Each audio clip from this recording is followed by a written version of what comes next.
for the Saturday Night Trivia Net number 118. This is a direct-to-net, so all traffic should go through net control. Does anyone have any emergency or priority traffic they were holding until the start of the net? If so, come now.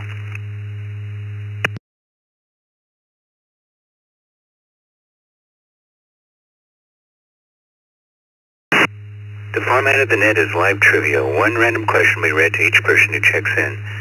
You'll have 3 answers to select from. And tonight's question of the night is, do you do an impression? Let's hear it. People, animals, objects, and accents are all acceptable. Keeping it in line, of course, with the good taste and style this net is known for. So do you do an impression? If so, yeah, let's hear it. 1 per person, please. Well, 2 if you've got some 2 good ones. All right, let's see who's checked in so far. Hold on a second.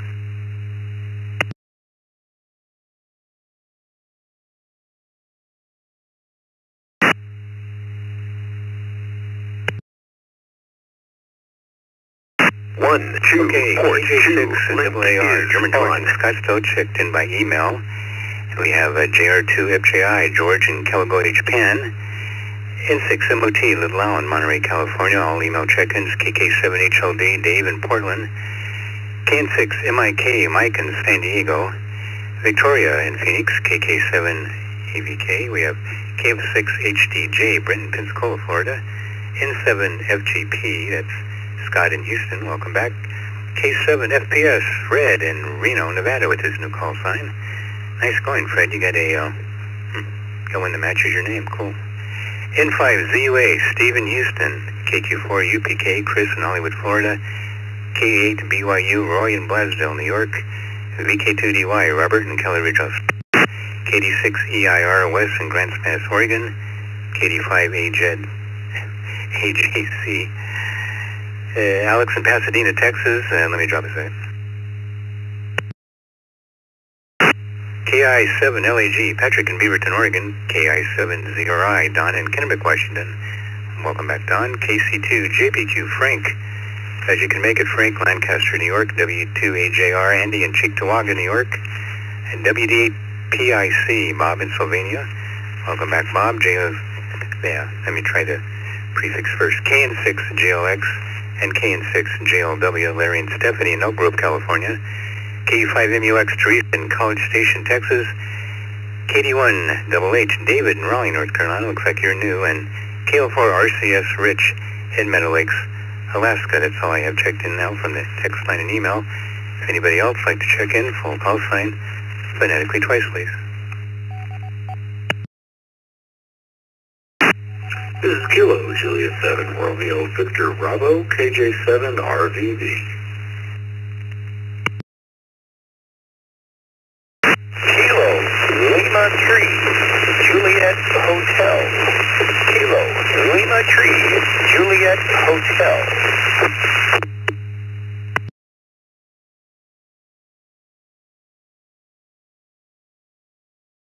Kilo, Mike 7, Charlie Delta Charlie. Kilo, Mike 7, Charlie Delta Charlie. Benjamin in Tempe, Arizona.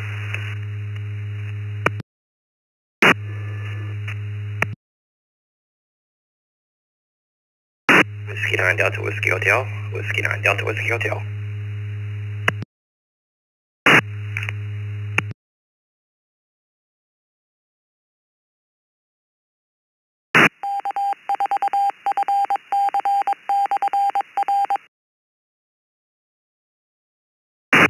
Okay, it's sold up there. That's a darn good start.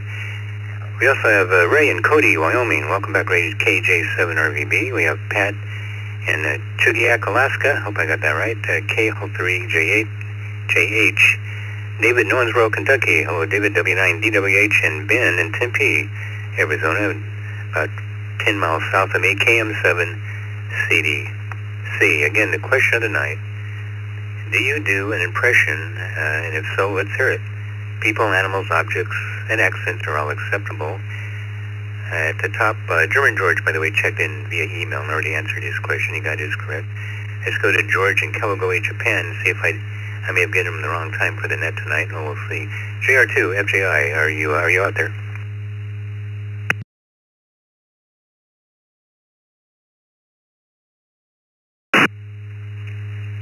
Howdy there, Alex. Yes, you're lucky I'm here. I almost was going to go out. And then I said, gee, I cannot forget about the next. Okay, impressions. Is that now or later? Whatever. Back to you, Alex.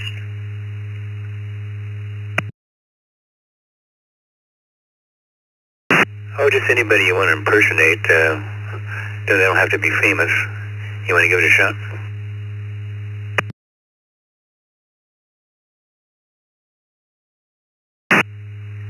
Usually I'm not this kind of type. I don't do anything like it, except for one thing.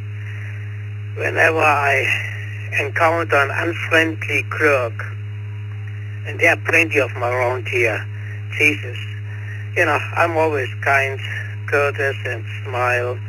But when I find one of those nasty, unpleasant clerks, then I make a face like a monkey, but a smiling monkey. Really, I'm good at it, you know. A smiling monkey. And I say, "Shishi."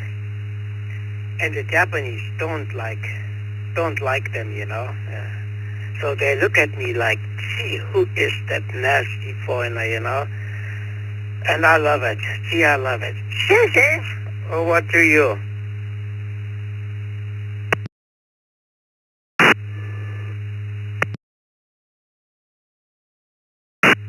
There you go, folks. A culturally localized impersonation. Thanks, George. Okay, buddy, I got your question. Americans waste $2,000 a year on this. $2,000 a year gets wasted on this.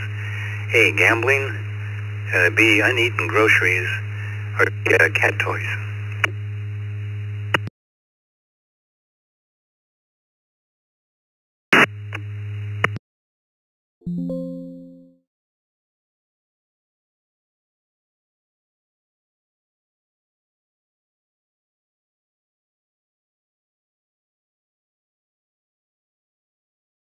Hey, George, did you hear the question?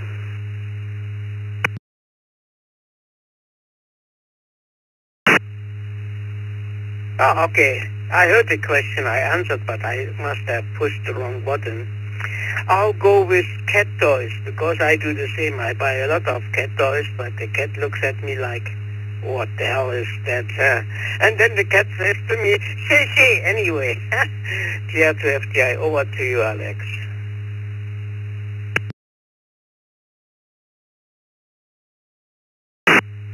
Yeah, probably should have vetted this one, too. That could be. My wife says they're worth it.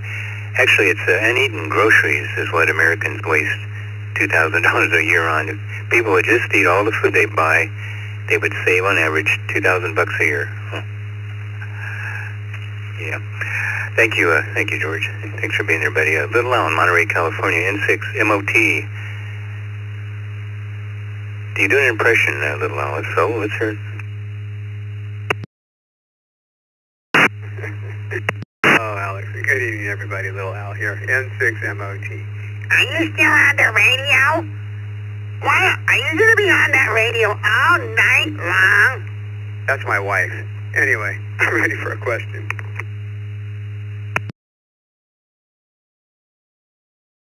I thought that was my wife. Guess I'm not the only one. All right. Little Al, musician Roy Orbison would usually play this television show's theme when he opened his act. I didn't know this. Was it A, Gilligan's Island, B, Star Trek, or C, the Beverly Hillbillies? Wow, I have no idea. I'm just going to roll the dice and say Beverly Hillbillies. What the hell? See. Anyway, thanks for the net. It's always fun. And 7-3, everybody.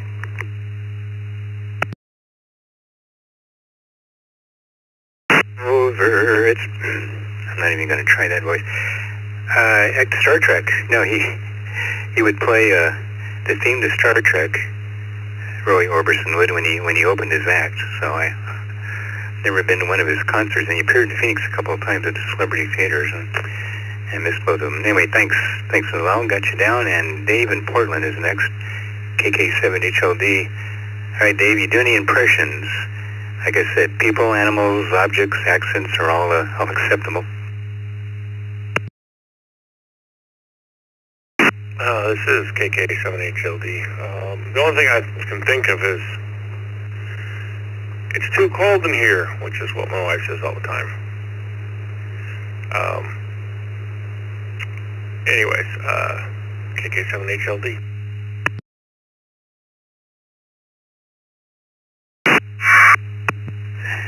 Do we all marry the same woman?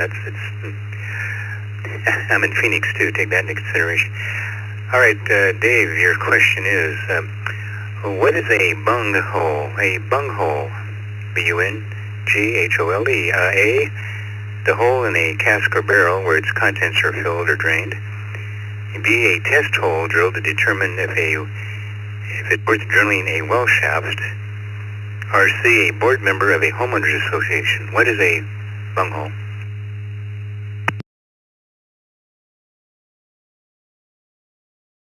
K7HLD. Well, it's what Beavis needed PP for. Oh no, wait. It's a. I can think of lots of things to call homeowners association chairman. KK7HLD.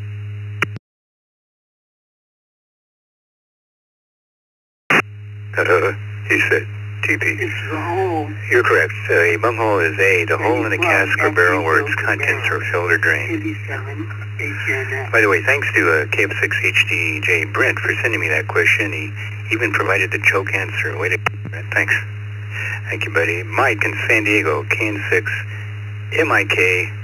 Do you do an impression? Let's hear it. Hopefully not Beavis and Butthead. People, animals, objects, whatever. What you got?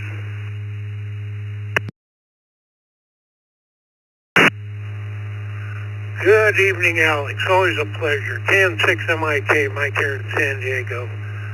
I do not. I used to do a lot of crazy stuff when I was a kid, but I wouldn't even embarrass myself to try it at this age. Go ahead, I'll take a question.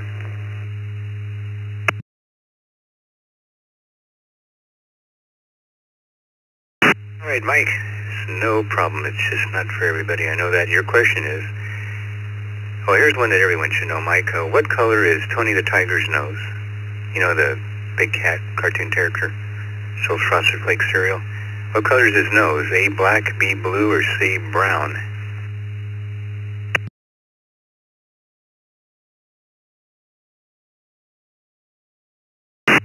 Well, judging from my memory, I'm going to have to go with black, which is probably wrong. KN6MIK, back to you, Alex.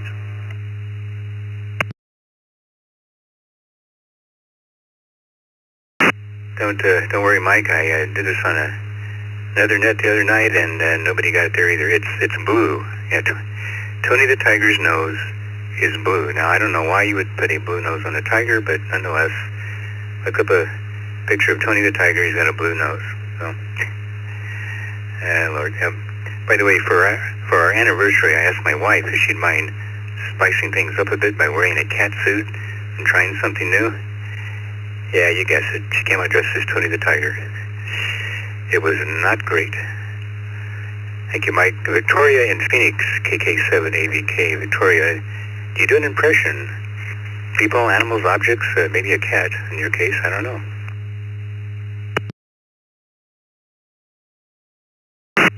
Good evening, Alex. This is Victoria, KK7AVK. And I can't think of any impression that is good enough to air on on the radio, so I'm just gonna skip it. Maybe I'll show an impression someday in person. Go ahead with the question.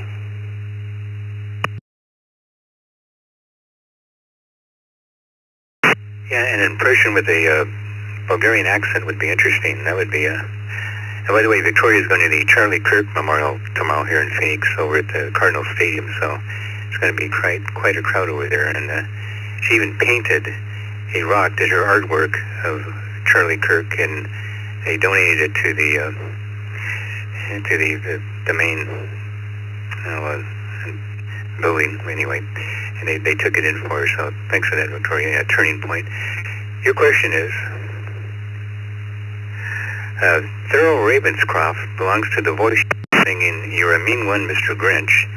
in the Dr. Seuss special, The Grinch Who Stole Christmas? Which other popular animated character did Ravenscroft voice?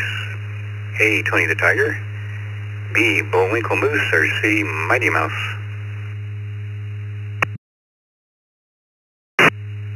I'm gonna try Bravo, just in case, because it's a safe answer, and I also think I know who voices Winnie the Pooh, so let's try Bravo. Thanks, Alex. Have a great evening. KK780K, back to Met.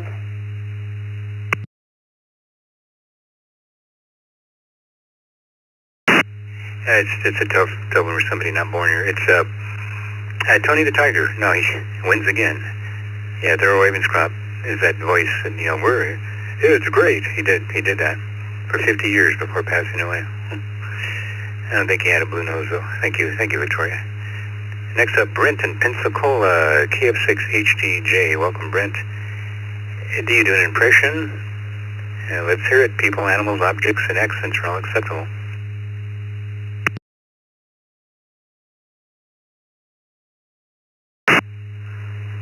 Good evening, Alex, Vicky, and the net. No, I can't say that I do any impressions, but I'll work on it. Back to you, Alex.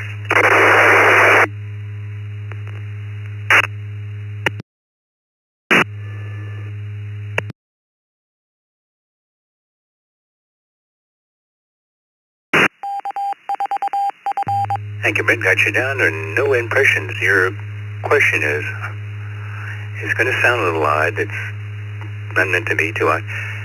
Your question is, dogs can be racist. Is that A, true, B, false, or C, not nearly as racist as cats can be? What do you think?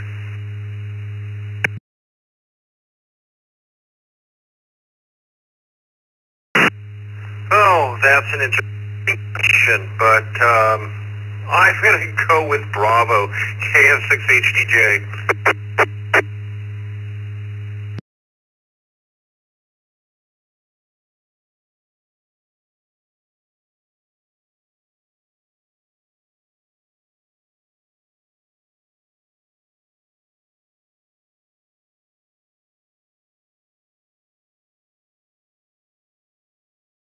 Positive behavior to white people and to black people. They didn't use any other group than that. Now, the researchers cautioned, however, this may be partially due to the attitudes of the dog's owners. So, yeah, I've never seen a racist dog, but who knows. Thanks. Thank you, Brent. All right, this is W7FTM in Scottsdale, Arizona, going next to Scott in Houston, N7 FGP. Aren't you glad you didn't get that one, Scott? Do you do an impression? If so, let's hear it.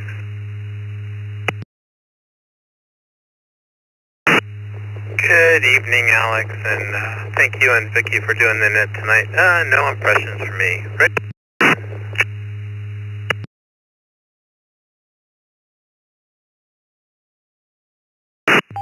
Alrighty, Scott. Let's see, I got 5 of these. I haven't done this in a while. It's Name the Celebrity. I'm going to give you the name of a famous person, and you have to guess who it is. Okay, the real name, actor Alan Stewart Conisberg. Alan Stewart Conisberg. Is that A, Paul Newman, B, Woody Allen, or C, Chaz Bono, the other Bono?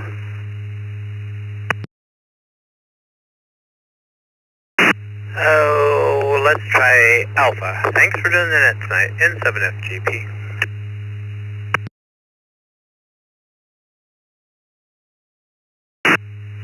Missed it by that much. It was Woody Allen. Woody Allen is Alan Stewart Conisberg. Yeah. According to a childhood friend, Conisberg was, when he was a child, was obsessed with a girl whose dog's name was Woody. I'm not going to touch that one. Thank you, Scott.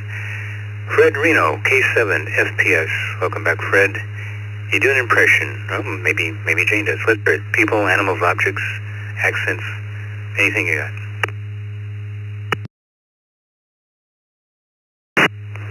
Neither one of us do. I used to do Woody Woodpecker as a kid, but I can't do that anymore. Anyway, back to you, Alex. KK. Identity Crisis K7 FPS.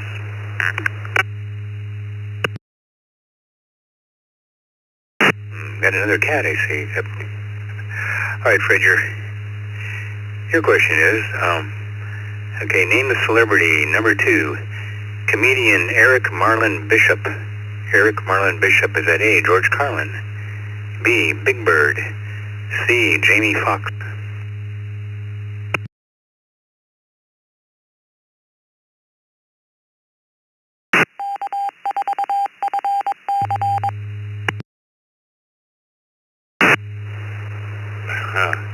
There were no clues in that one. I'm going to go with Charlie on that one, Alex. K7 FPS, back to you.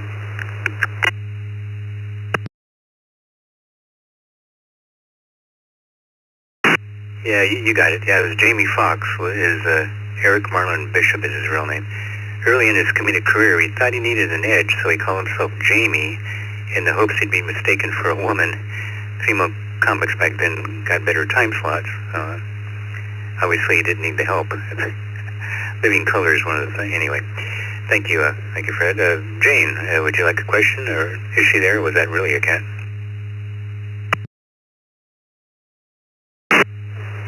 She declines this evening. Thank you, Alex. K7. Yes.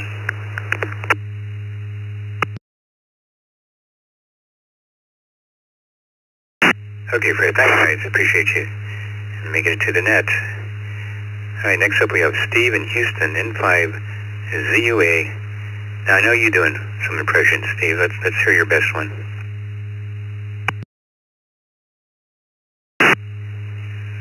Well, good evening, Alex. This is Steve in Houston, and my question for you is, if you were enjoying dinner while watching Star Wars, would that mean that the fork is with you? I think so. And the best impression I do is my refrigerator, but you unfortunately have to be sitting here next to me to realize just how cold I get. So, ready for a question.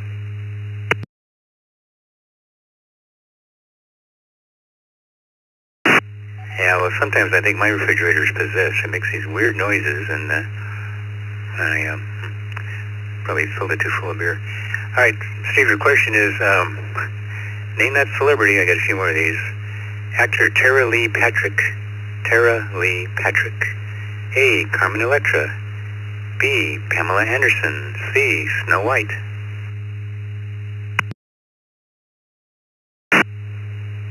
Well, I can make those sounds too. Like mine goes, and you turn and look and think there's somebody in the kitchen, and they're not. It's just your refrigerator. So there's my refrigerator information. Let's go with Alpha tonight, please. Thanks. N5ZUA. No idea.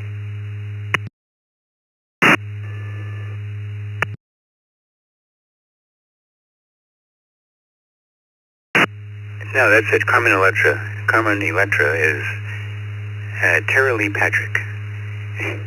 The artist formerly known as Prince and currently known as deceased came up with the name for Miss Patrick and said, yeah, call yourself Carmen Electra. See, now you know why it sounds like a name Prince would come up with. Thanks, thank you, Steve. You got it, buddy.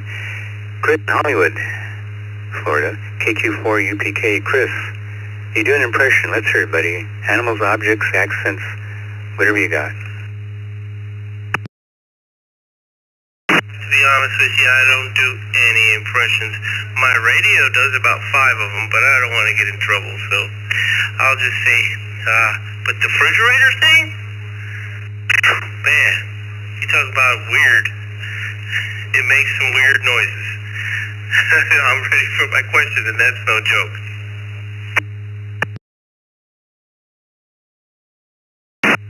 Actually, that wasn't bad, Chris. We got you down on no impressions. Your question is, name the celebrity. Number 4, Mark Sinclair. Who is Mark Sinclair? Is that A, Jerry Lewis, B, Jerry Lee Lewis, or C, Vin Diesel?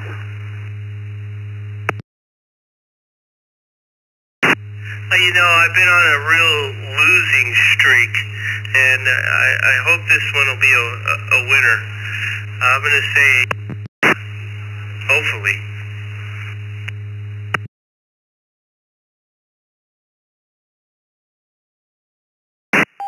Oh, so close. No, Mark Sinclair isn't Jerry Lewis. It's Vin Diesel. Yeah, Vin Diesel. See, he worked as a bouncer at a nightclub where he earned the nickname Diesel. I wonder if it's because he smoked. Anyway, thanks, Chris. Don't worry, you'll get one of these. I know you've been getting the tough ones. Roy in Blasdell, New York, K8BYU. You get the final name the celebrity question, Roy. But before that, do you do an impression of people, animals, objects, your wife, whatever?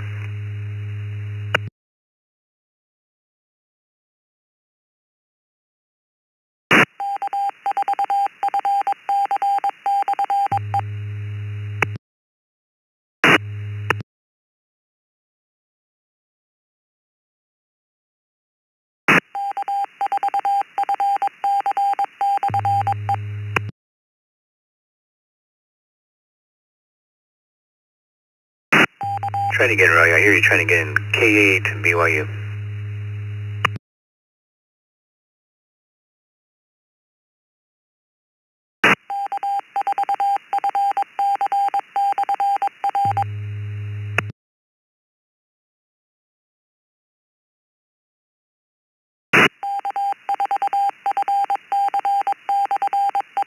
No audio.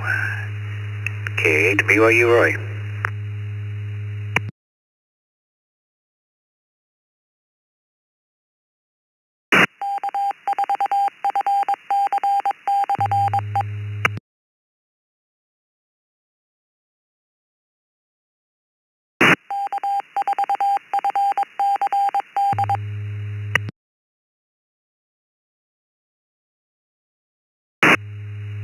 Well, nothing heard. Maybe later. Let's go next to Robert in Kelly Ridge, Australia, VK2DY. Robert, do you do an impression? People, animals, kangaroos, whatever you got.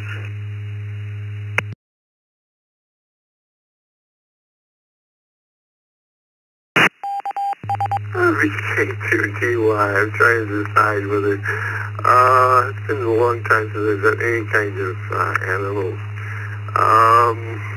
Or impressions of any kind. I used to do a kookaburra. I'll try it, but it's been many, many years. Let's go.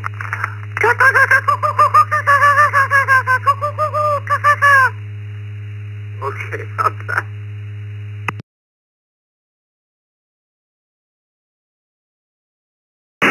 I would say that's definitely a kookaburra and the best one I've heard. So thanks.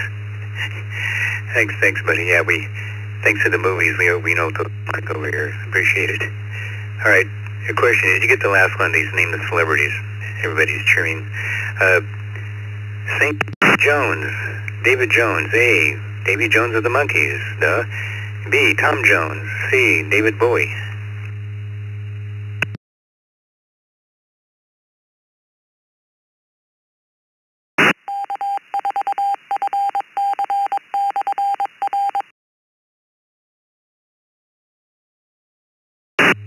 Let's go with the least obvious one, because that sometimes is the answer. I can have a clue, but let's go with David Bowie, since that's the least obvious one. VK2DY.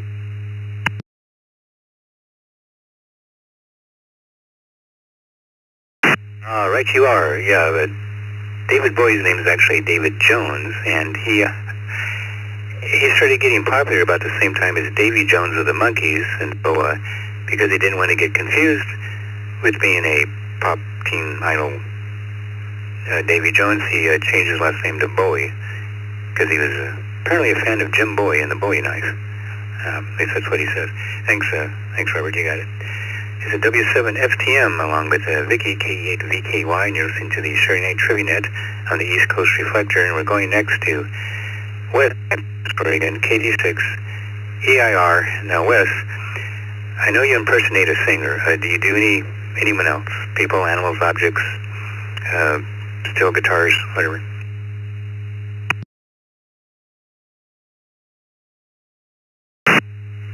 Yeah, you've had a lot of passes. My God.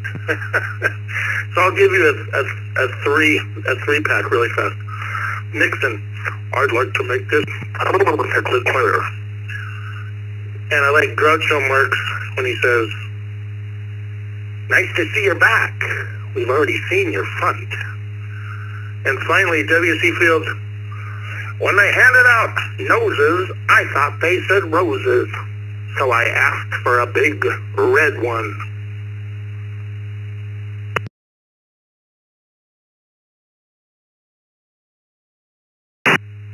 Yep, I'd say those were all close to acceptable. No, it was good. Thanks. Thank you, Wes. Hey, not bad. Oh yes, Tricky Dick. Yeah. All right, your question is, which country has the most lakes? A, Russia, B, Canada, or C, Norway?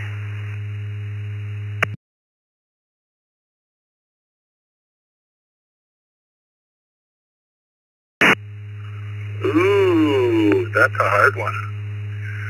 Well, Norway has a lot of fjords, but those don't qualify as lakes.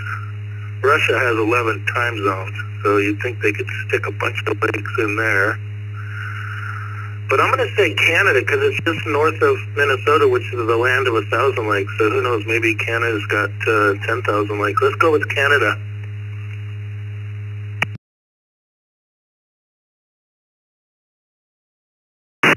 And your answer, it is Canada, the country that has the most lakes, thanks to its glacial geography. There are lots of lakes left in Canada. You got it, buddy. The caller. Hi, my name is Jeff, and I'm an alcoholic. Operator. Sir, this is a AAA, not AA. Caller. I know, but I'm trying to explain why my car is in the lake. I like that one. Thanks, Les. Alex in Pasadena, Texas, KD5AJZ. Do you do an impression, Alex? Let's hear it. You got my calls right.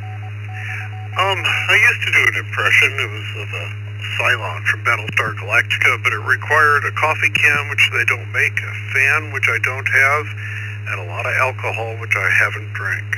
So I better decline. But I am ready for my question, Alex.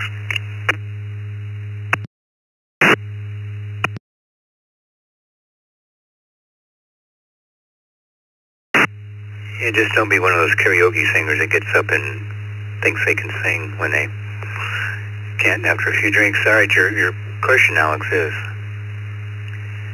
McDonald's did away with their miniature spoon coffee stirrers because A, they were being used to snort cocaine, B, they were made in China and contained a dangerous chemical, or C, they were a choking hazard for children and CB radio operators. What do you think?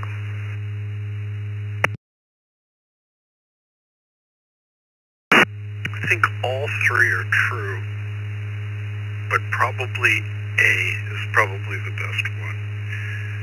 Have a great evening. Still love the net as always. KD5AJZ, back to net.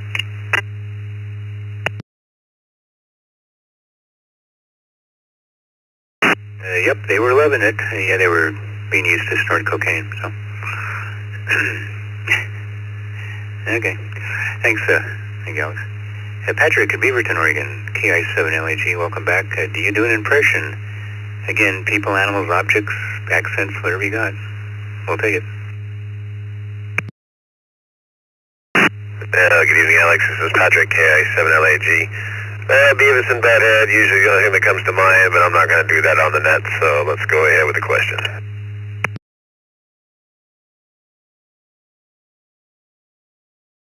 Right, Patrick. Leave it to the net controller to make fool of himself, not anybody else that checks in. Thank you. Your question is, what are the 5 basic ingredients used to make pizza dough? The 5 basic ingredients, are they A, flour, milk, yeast, sugar, and butter? B, flour, water, yeast, sugar, and butter? Or C, did I get that right? Flour, milk, yeast, sugar, and butter? Flour, water, yeast, sugar, and butter? Or C, flour, water, yeast, sugar, and oil? Which of those is correct? Well, I didn't hear beer, but I'll go with C, Charlie, KI7. Back to net.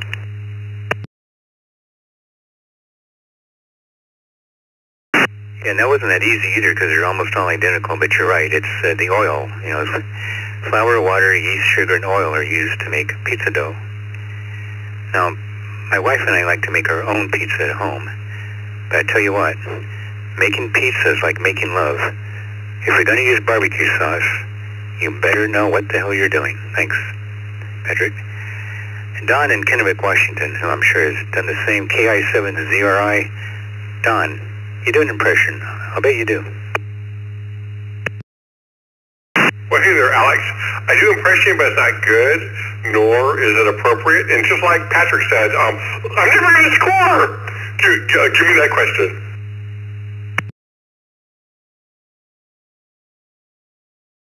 I hear you, buddy. Not a problem.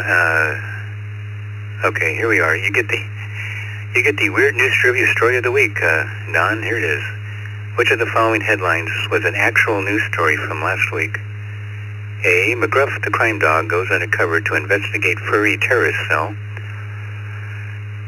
B. Hundreds of people named Ryan meet in New York for the second ever Rye-toberfest. Or C. Southern Baptist Convention lifts ban on marriage. Oh, great. Now that I'm retired. What do you say, Don? Yeah, let's go for B. Bravo for Ryan. That actually, I would change my name just to attend. Thanks for doing that there, Alex. KI7ZRI.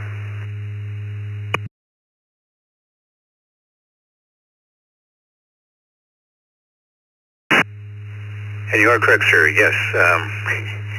Yeah, hundreds of people named Ryan met in New York for the second ever Rye-toberfest. It's held to celebrate the name Ryan, R-I-R-Y-A-N, an attempt at the Guinness World Record. Ryan Meetup, a national organization that frequently organizes events catering to people with the first name Ryan, held it on Saturday at Torch and Crown in Union Square. Those of you back east will know what that is. I have no idea. Thanks. Thank you, Don. Frank in Lancaster. Hello, buddy. KC2 JPQ. Do you do an impression, Frank?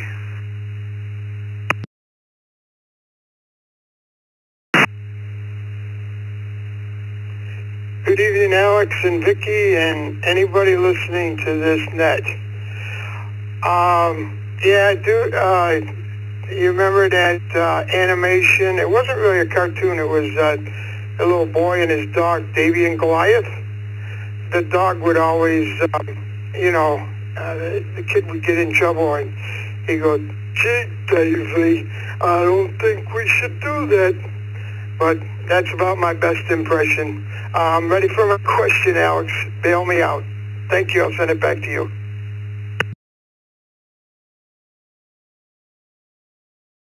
You remember that cartoon? And yes, and cartoons are just fine. I do a lot of impressions, but none of them well. But you did that well. Thanks, Frank.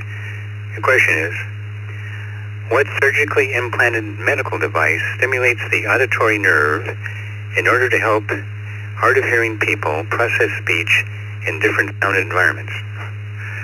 A, the cochlear implant, B, the bone conduction implant, or C, the breast implant?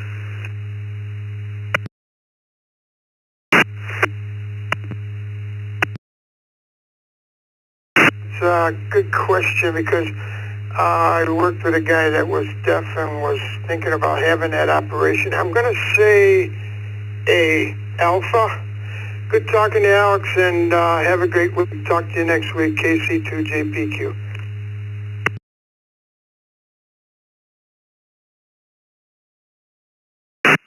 Yep, that's it, the cochlear implant. Not the breast implant. By the way, Sony has come out with a breast implant that has an FM radio inside. It's for all the women who complain that men often stare at their chest but never listen to them. One more. I told my doctor that I thought I was going deaf, and he asked me to describe the symptoms, and I said, well, Homer is bald, Marge has blue hair, and Lisa plays the saxophone, but what's that got to do with my hearing loss? Thanks, Frank. Andy in Cheektowaga, New York, W2AJR. Do you do an impression, Andy?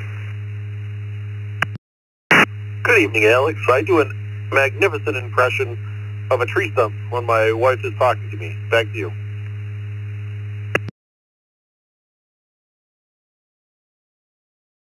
Oh, no, that can save the marriage sometimes if you don't say anything. Don't be a fool like I do and walk back. Your question. question, Andy. I'm sorry, I got to scroll down here. Okay. Here it is. Where does the tradition of giving people bunny ears, putting two fingers up behind their head when you mock them, where does that come from? A, ancient Egypt, where the symbol is used as a sign of respect to indicate a person who took care of cats. B, the Middle Ages, where the symbol was used to mock a man whose wife had cheated on him. Or C, the Easter Bunny. Could be any one of those, Andy. What do you think? Oh my God. I have absolutely no idea. I don't know. Let's go with the Easter Bunny, Alex. Back to you. Have a good week, everybody. 7-3.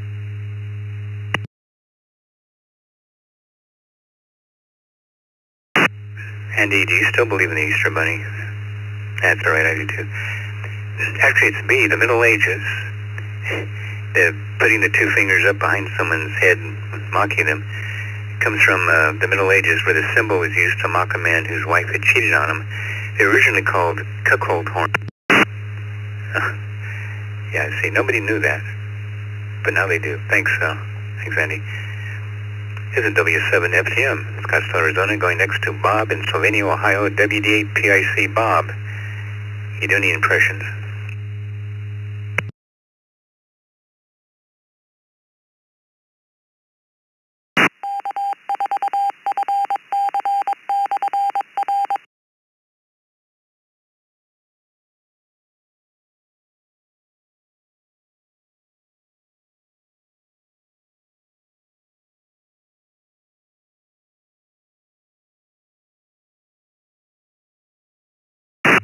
WD8PIC. Bob, you're up.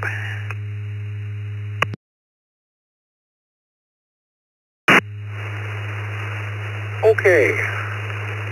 WD8PIC. I was just coming back to the radio and thank the gentleman for checking me in. I don't have a cell phone, so I actually appreciate that. Well, let's see. This net is great, isn't it?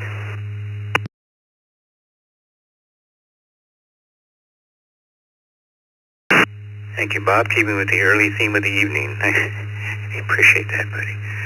All right, your question of, let's see, that was a good Tony Tucker.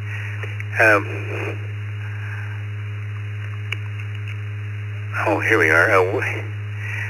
I already read that one. Where did the tradition of making a wish before blowing out the candles on a birthday cake come from? Yeah, where does that come from, blowing out the candles? A, ancient cultures believed the smoke would carry your prayers to heaven. B, it was a way for the family to judge how healthy their loved one was. Or C, before the invention of electricity, it was dangerous to let candles burn in the house for very long. Where does that tradition of blowing out the candles on a birthday cake come from?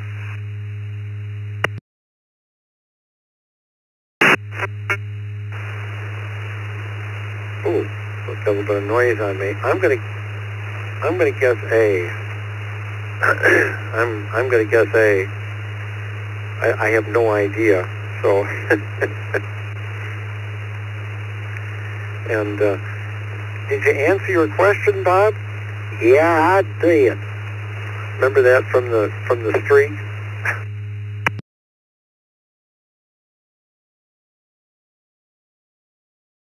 Enough do, and you are correct. Yeah, it's a ancient cultures believe the smoke would carry your prayers to heaven.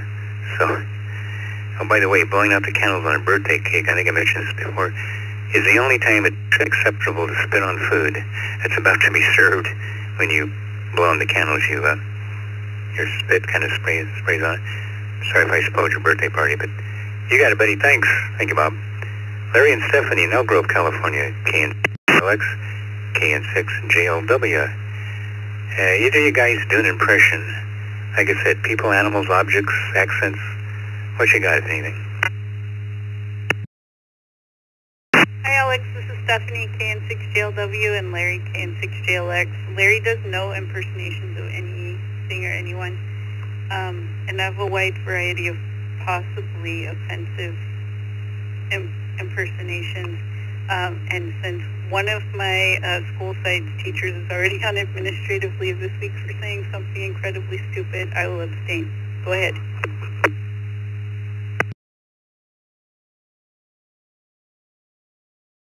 I'm sorry, this is not a court of law. You cannot take... It's okay. All right. Guys, your question is, which religious group first popularized handshaking as a greeting in America? Was it A, the Jehovah's Witnesses, B, the Quakers, or C, the Shakers?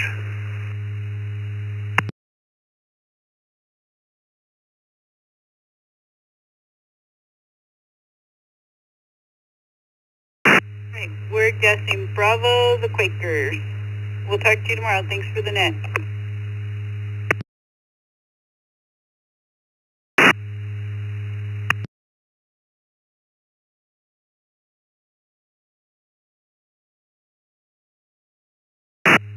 I can get you to bite on the Shakers, huh? That's, which is a real group, by the way, for those who don't know. That's the Quakers. You got it. They popularized the handshake. Before the handshake, people just bowed to one another. But the handshake could be offered to everyone regardless of class. So, yeah, they did away with the bowing nonsense. Thanks, guys. You got it. Going next to Teresa in College Station, Texas. Welcome back, KE5MUX. Come on, you got to do an impression. People, animals, objects, accent. What you got?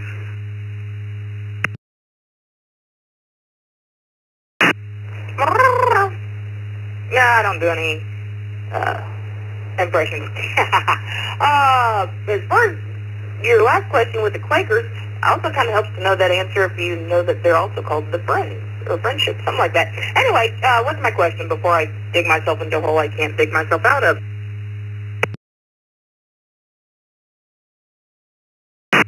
Too late. By the way, your cat got up to the microphone again. Or was that you? All right, your question, Teresa, is, has the U.S. ever gone to war with Canada? Have you ever gone to war with Canada? A, yes, B, no, or C, just a trade war, eh?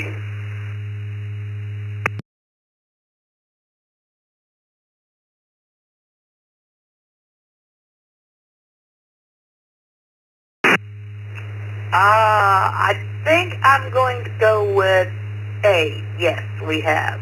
Although I don't know that they were necessarily Canada at the time. 730 KE5MUX.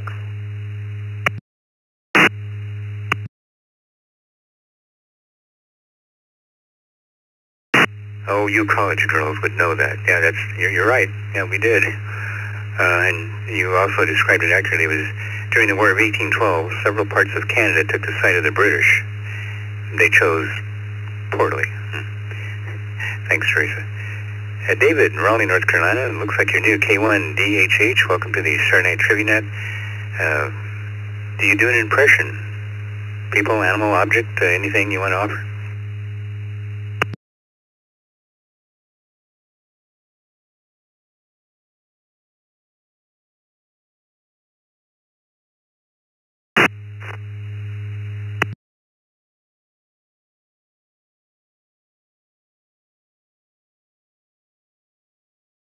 David in Raleigh, K1 DHH or anything close in case I got your call sign wrong.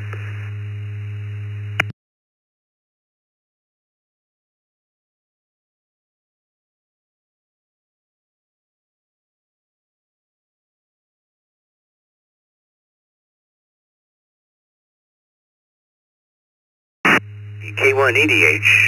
Let's try that.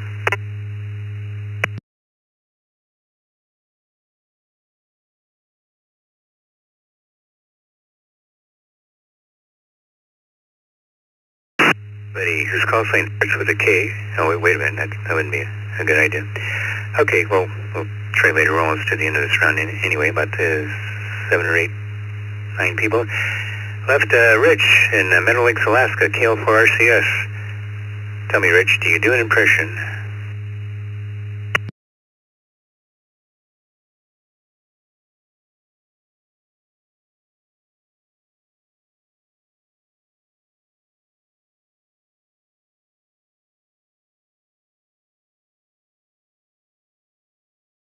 Blatantly, Alex.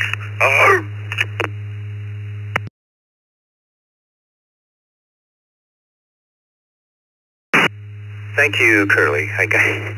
You are Curly, too. I've seen you in person. All right, your hair, not that you look like Curly. Rich, your question is, okay. What are the most dangerous animals to humans at Yellowstone Park? The most dangerous animals to humans at Yellowstone. A, bears. B, bison. C, beavers.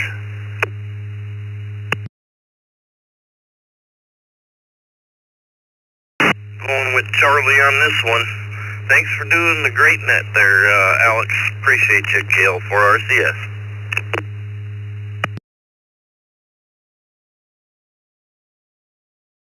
Yep, a lot of people don't realize this, but 2,000 people a year are killed at Yellowstone by beavers. I'm just kidding. No, that's not quite it. It's bison. Bison are the most dangerous animals at Yellowstone Park. 5 times as many people are killed in the park by bison than by bears or beavers. They can reach speeds up to 35 miles per hour and weigh over 2,000 pounds. Never try to pet a buffalo like my wife wanted to when we were there. Don't do that. Thank you. I know you got to worry about moose up there, but thank you, Rich. The W7F team in Scottsdale, Arizona, going next to Ray in Cody, Wyoming. KG7RVB, Ray. Impression. Again, people, animal, objects, anything?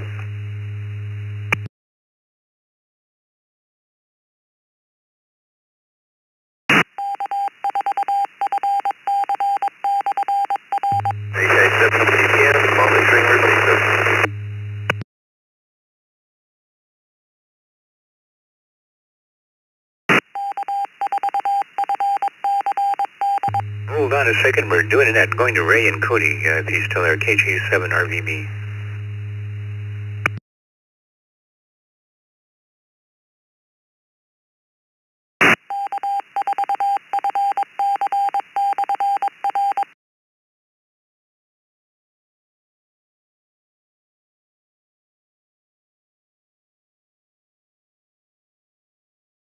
Well, may have dropped out, but let's go to the next person, Pat, in Chugiak, Alaska, if I pronounce it right, KL3JH. Hello, Pat. Do you do an impression?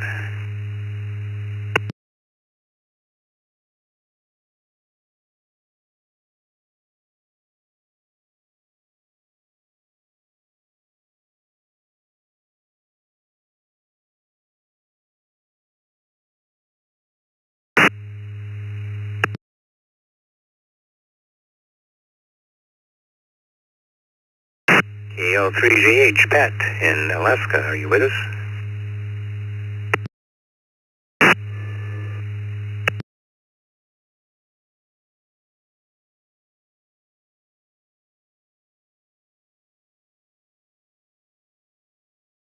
Sometimes the connections are kind of wonky up there, so we'll try one more time.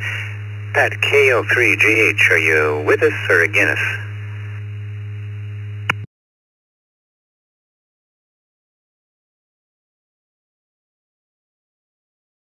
My repeater, Alex, it sounds like he's not out there anymore. Gail for RCS.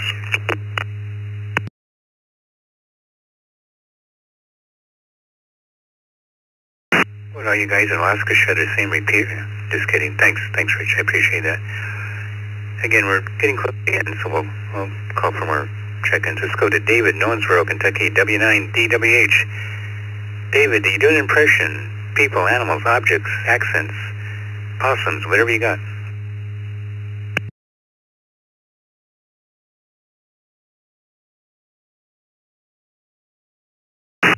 Good evening, everyone on the net. The only thing I've got is, close the door, I'm dressing. That's my imitation of the vinegar and oil when I open up the refrigerator.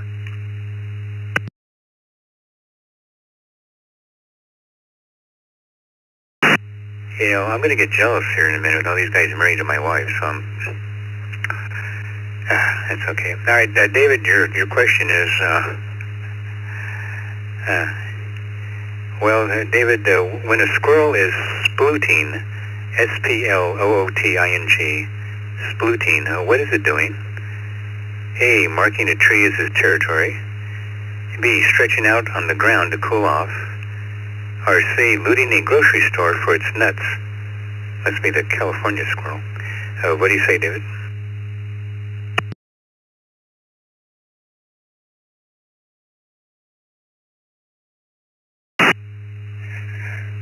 No clue. Usually I've been going down the middle if I don't know one, so I'll start at the top this time and say Alpha. Thanks for running that, Alex. As always, hope to catch you next week. W9, you betcha.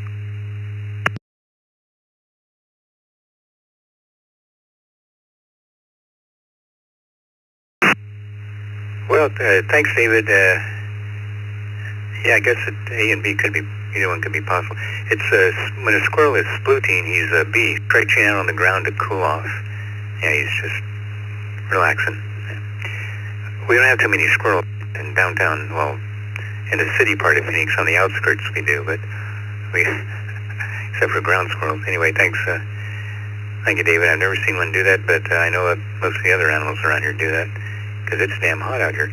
Has been in Tempe, Arizona, knows KM7CDC. All right, Ben, you do any impressions? Frankly, Scarlett, I don't do impressions. However, except this one. KM7CDC. Back to net.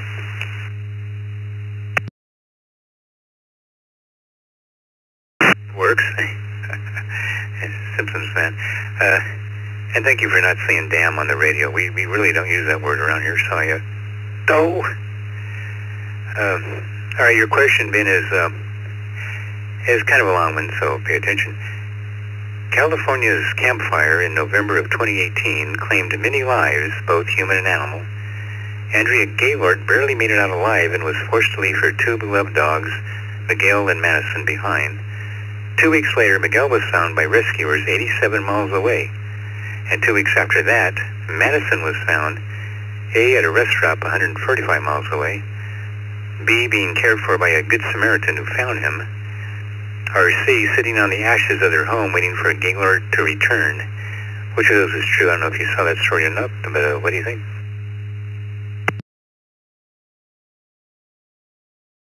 I don't know, but I seem to, Charlie sounds familiar. I'm going to go with Charlie, sitting on the ashes.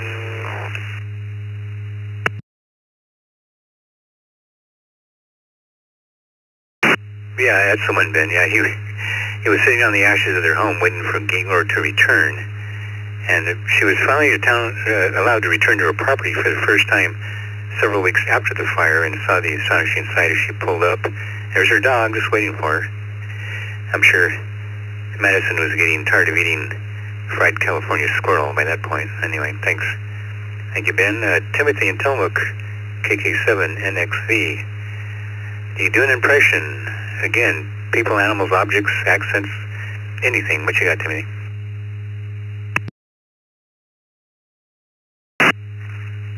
This is KK7NXV. The only impression I do is the Tillamook County animal. It's a cow. Moo.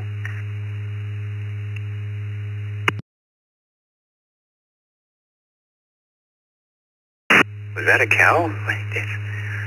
Not bad. Your question now.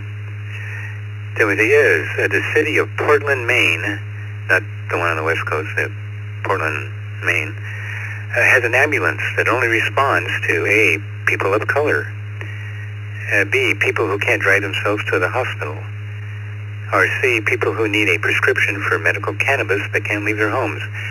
What's that ambulance do in Portland, Maine?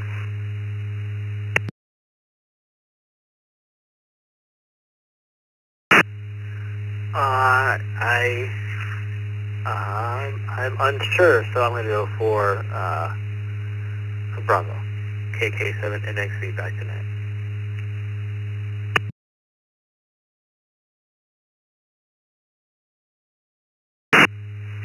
Now, I know it's odd to use the words ambulance and medical marijuana dispensary in the same sentence, but that's what it does. It's a medical cannabis dispensary. It's a pot clinic on wheels, in other words. So they go to your house if you can't get out, if you can move, of course. If you can, you got to come into the clinic. It not be too large like that South Park episode where the guy intentionally, Randy, I can't describe it on the air. Anyway, you've got to be able to leave your house, and they'll come to you in their ambulance. It looks just like an ambulance, and get you a prescription for your medical cannabis. I wonder if they sell pipes also. Anyway, thanks, Timothy. Terry in Harrogate, Tennessee, KF or ACB. And Terry, any impressions? People, animals, objects, accents? Your wife? What do you got? Well, Nelson already got cooked. My rear end is making an impression in my mind. That's about it, I guess, but I got one. An impressionist doing an impression of a cat in a book.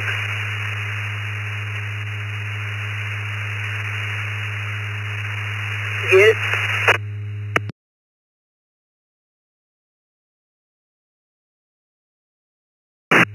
The Cat in the Hat comes back. That's okay. Yeah, we'll take that. Thanks, Terry. If your question is Ernesto Che Guevara, the communist Cuban revolutionary whose image was glorified by leftists in the U.S., was also known as El Chancho. A, because he was a fierce fighter who took chances. B, because people wanted him to be chancellor instead of Fidel Castro. Or C, because he seldom bathed. Why was he called El Chancho? Spelled C-O-N-C-H-O. C-H-A-N-C-H-O. Okay, it's up shea butter, you don't shower enough with shea butter. I don't know. I'm going to go with C.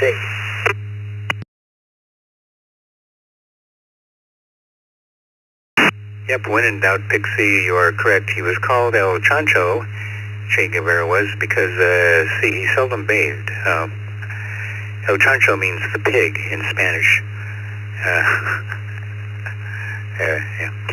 The comedy series Soap on TV parodied back in the 1970s. I don't know if you watched that show, but Jessica, one of the main characters, was kidnapped by El Chancho. When her husband Chester came to rescue her, he called El Chancho a dog, to which he responded, "You dare to call the pig a dog?" It's one of the funnier moments in that perverted TV show. Thanks. Yeah, Soap. Thank you, Jerry. Brian in Monticello, Kentucky, AC4BR. Welcome back, Brian. Do you do an impression? Well, let's hear it.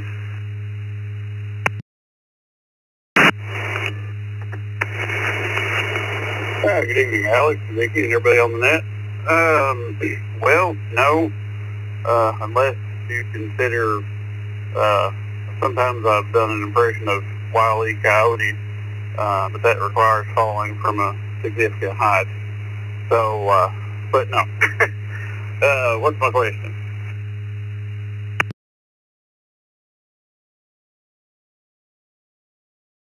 You know, the landscape there looks a lot like Arizona, the desert parts of Arizona, the Monument Valley, and I can assure you that I've never... Well, I did use Acme once. Anyway, your question is, teenagers were invented by A, mad scientist, B, Life magazine, or C, the breakdown of family values in the 20th century. Now, one of those is true. What do you think? What was the question again? I apologize. It cut out for just a little bit of that on my end. Yeah, no problem. It's a short one, so we'll do it. Again, teenagers were invented by a mad scientist. That's teenagers. They're invented by a mad scientist, Life magazine, or the breakdown of family values in the 20th century.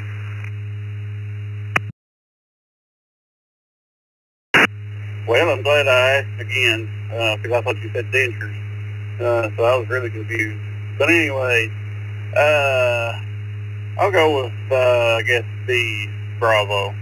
Oh, and just a quick aside, you were talking about the McDonald's spoons or whatever earlier. If they'd actually been using it for like huffing paint instead, they could have changed their logo to I'm huffing it. Anyway, just a thought. AC4BR, back to you.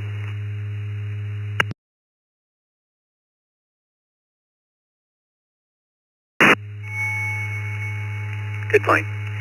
You're correct. Yeah, it was Life magazine that admitted teenagers. Now, let me explain. Until the 1940s, teenhood wasn't considered its own thing. It was just childhood and adulthood. Life magazine introduced the idea in 1944 with a feature about the many quirks of teenage girls. And then kind of teenagers became a thing. So thank God we wouldn't have all those beach movies from the 60s with Annette Annette if it weren't for that. Thank you, Brian. Lance in Abilene, Texas, KJ5KMY via the text line, and welcome. Do you do an impression? People, animals, objects? Anything?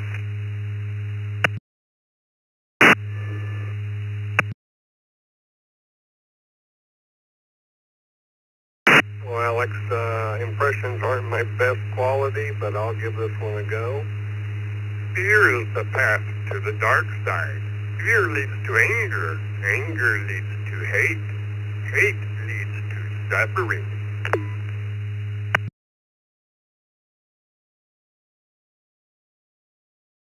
That's the best answer I've ever heard. It was. Thank you, Lance. That's better than my Yoda. Your question is, for most of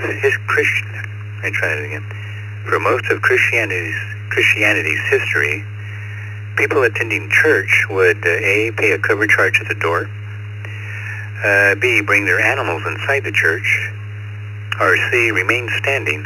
What do you think?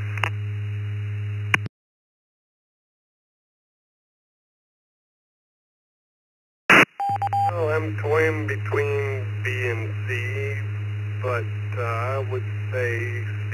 Everybody would remain standing.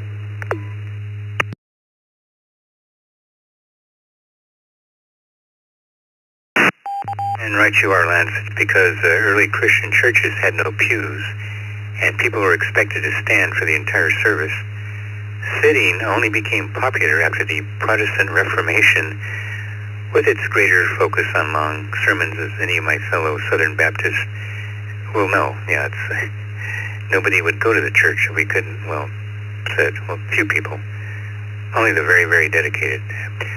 Thanks, Lance. Brandon in Winter Springs, Florida, KR4FLZ, welcome to the net. Do you do an impression? Again, people, animals, objects, priest, whatever. Good evening, Alex, or good morning, I guess, for us on the East Coast. I'm trying to think, the only one maybe is like Rodney Dangerfield, maybe. Yeah. Oh, look at this one. Last time I saw a mouth like that, it had a hook in it. Yeah, that's maybe it.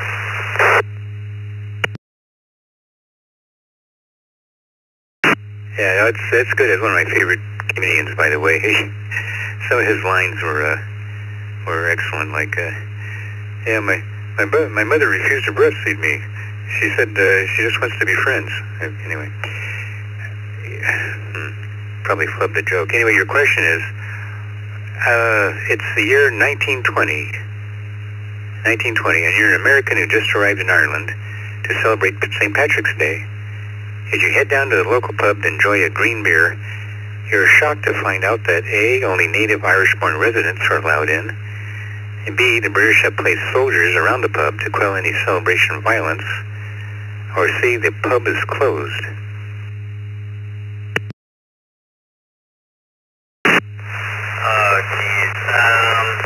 I'm going to go with D, Charlie.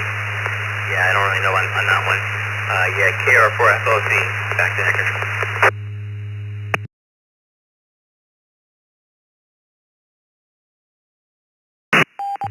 And yeah, you got it. The pub would be closed back then because March 17th is going to be a religious holiday in Ireland, and authorities didn't want it tainted with drunkenness What, the Irish?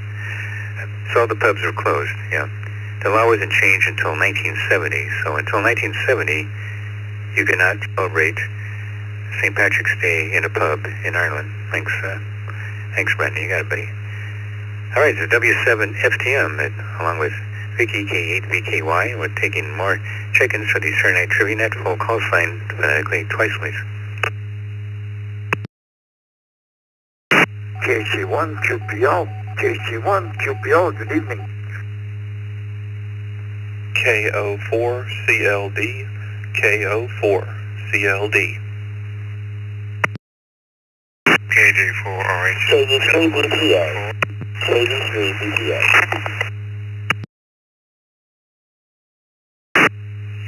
Kilo 4 Bravo Romeo K4 BBR.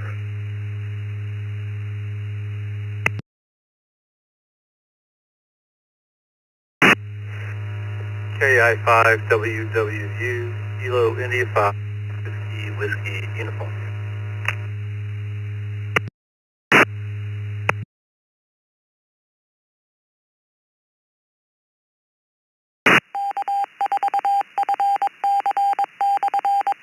All right, let's hold up there for a second. We had a little bit of doubling. I've got John in St. Paul, Minnesota, KC1QBO. Welcome back. Micah in Tuscumbia, Alabama, KO4CLD. KB3VBK, Mary in Easton, Pennsylvania. Welcome back. K4BBR, Boyce. How you doing, buddy? In Surprise, Arizona, and KI5 WW Lynn in Houston, Texas. Now, the KJ4 station, KJ4R, I can't quite pull up the call sign. Would that be, let me think, what's the closest call sign to that? Probably KK4JJK. I don't know, let us know.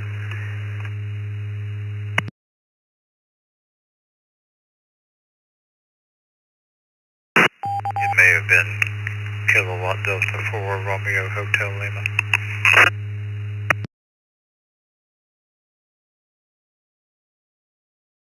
That's KD3BPA. KD3BPA.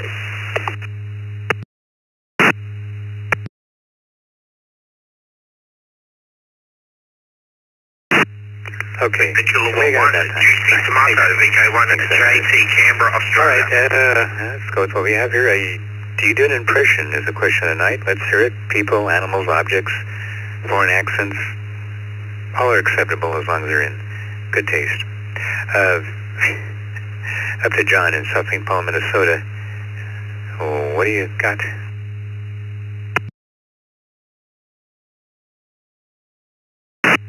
Well, good evening, Alex.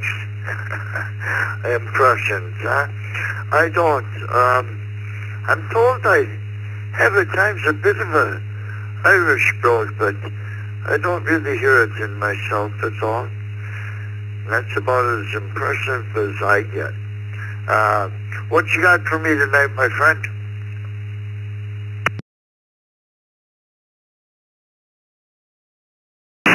All right, John, I want you to tell me which type of alcohol is distinctive to the United States. Distinctive to you. Would that be A, brandy, B, railroad gin, or C, Kentucky bourbon?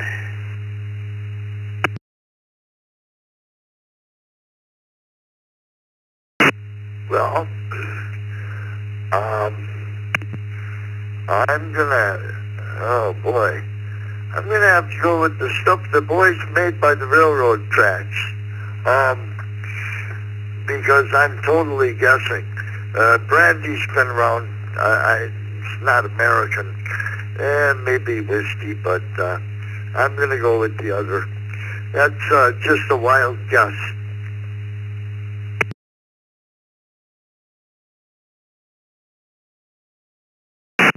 Yeah, railroad gin. I've always wondered what that is.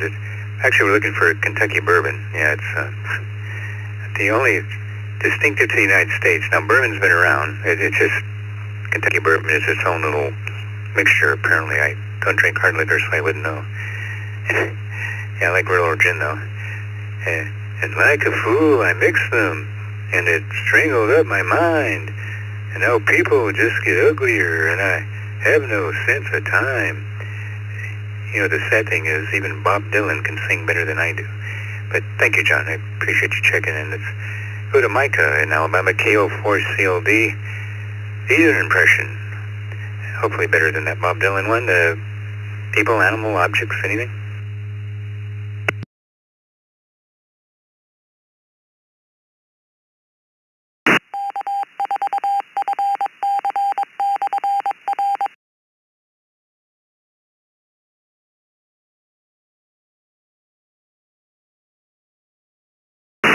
KO4CLD, Micah, or anything close to that call sign in case I misheard it.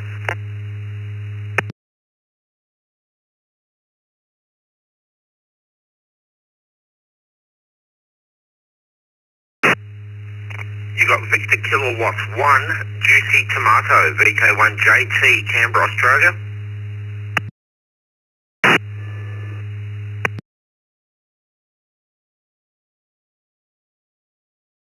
Oh, I see the confusion. VK1JT is almost identical to KO4CLD. But hang on, John, we got you in there. And Micah, we'll come back to Micah. We'll see. I may have got that wrong anyway. Ernest in Bronson, Florida, KD4, RHL. Had you do an impression? And hopefully I got your call sign right. So, Alex, I understand you're going to give my friend KD4HL a question he can't refuse.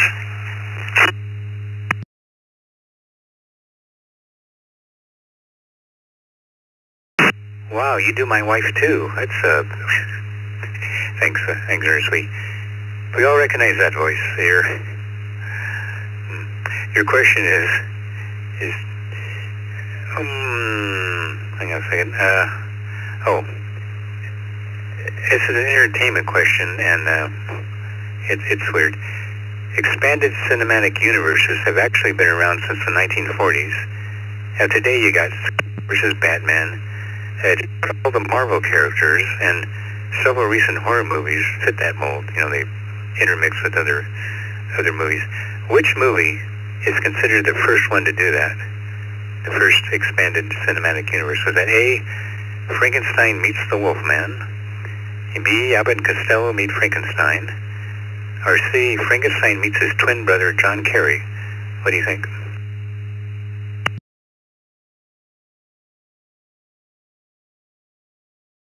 I have not a clue, Alex, so I'm going to roll the dice and say A alpha, KD4HL.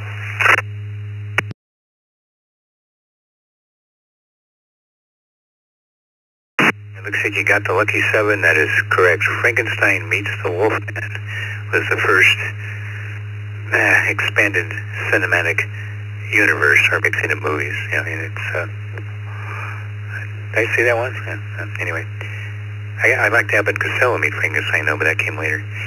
Thank you, Ernest. You got it, buddy. Mary in Easton, Pennsylvania. Welcome back, KB3VPK. Do you do an impression? Now, let's see. There are not too many female hams on here. No one's done an impression yet, so don't let us down, Mary. Let's hear it. People, animals, objects, accents, whatever you got.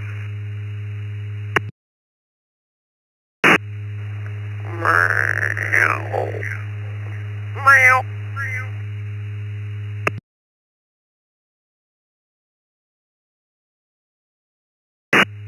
That was a good one because my cat just popped her head up and said, "Where the hell is that cat?" Yep, you got it. He's laying behind me sleeping, and that worked. Thank you, Mary. Your question is, okay, your cruise ship is sinking and you're on one of the lower decks. To get out safely, you should follow A, the rats, B, the wall with the blue line on it that leads to the deck, or C, the deck crew resource officer. He knows the layout of the ship better than anyone else. Who should you follow if the ship is sinking?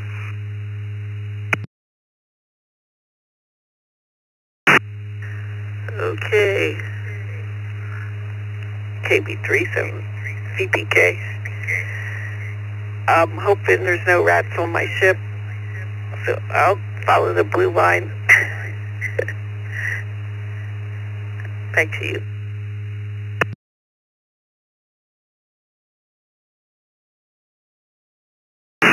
Yeah, that'd be a good idea if they would do that, put the blue line on that leads to the deck field. As far as I know, they don't, yeah. And you don't want to follow the deck crew resource officer because he may not, may have abandoned ship himself. You follow the rats, and you still follow the rats, because there is no wall with the blue line, and again, the deck crew resource officer may be missing himself. So, and yes, modern cruise ships, rats. So, animals are wise. Just follow the rats. You know how to get the heck out of there. Thanks, thanks, Mary. Really makes you want to take a cruise, doesn't it? As long as they don't have any diseases. Thanks, Mary Boyce in Surprise, Arizona. K4BBR, Legionnaire's disease. Do you do an impression? People, animals, objects? What you got?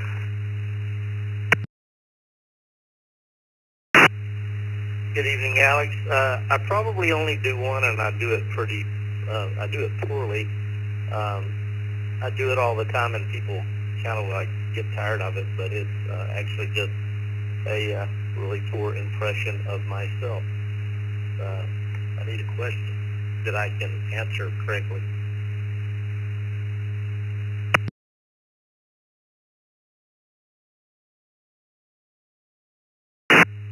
Come on, boys. I bet you do a good impression. You just don't want to share it with the millions of listeners that tune into this net. All right, your question is, when sound was added to the cinema back in the 1930s, most of the Hollywood movies at that time were A, westerns, B, comedies, or C, filled with sex, drugs, and debauchery.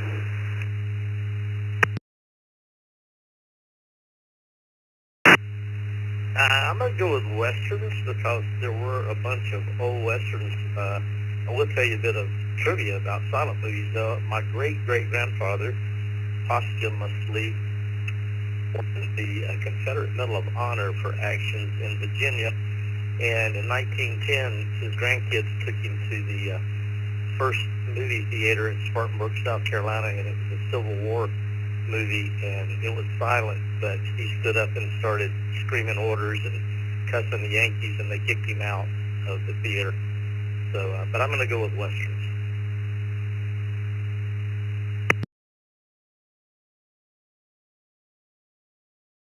It sounds like he attended Birth of the Nation, so good, good for him, and we thank him for his service. I know that'll get us in trouble, won't it?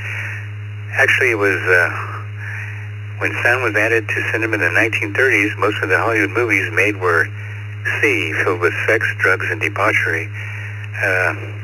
Yeah, they were really bad when it first came out. They went to the lowest common denominator.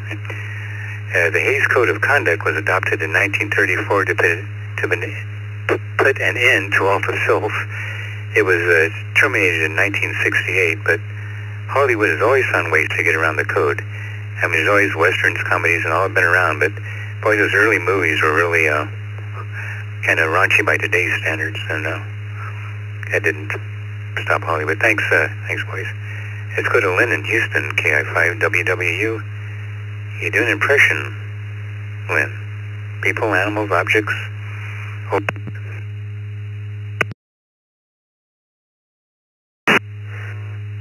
Thanks for the net, Alex and Vicky. KI5WW, Lynn in Houston. I'm going to do the Foghorn Leghorn version of this, although I actually think I've live comics do this. Here goes. That boy was so ugly, he fell out at the top of the ugly tree and every branch down. Bless his heart. Ready for my question, sir?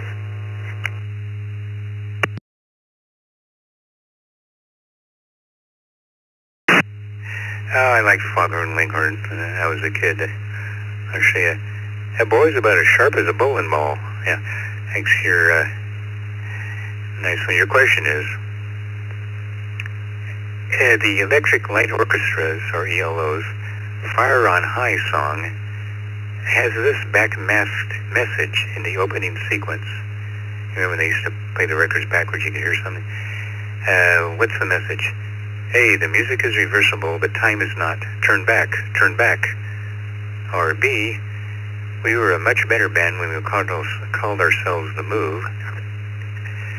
Or C, congratulations, you have just discovered the secret message. Please send your answers to Old Pink, care of the Funny Farm, Chalfont. What was the message, there, Lynn?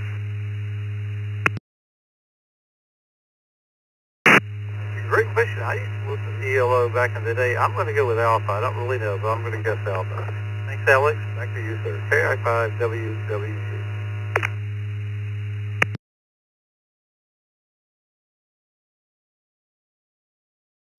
Yeah, you got it, Lynn. That's it. It's A. The music is reversible, but time is not. Turn back was when you played Far On High backwards. And they did used to call themselves The Move, before they changed their name. And you have just discovered the secret message. Please send your answer to Old Pink, care of the Funny Farm. Chalfont was on a Pink Floyd album when you played backwards. Okay, there's a lot of masking in those days, didn't they? Thank you, Lynn. John in Australia. Hey, VK1JT. Do you do an impression? People, animals, objects? What say you, John?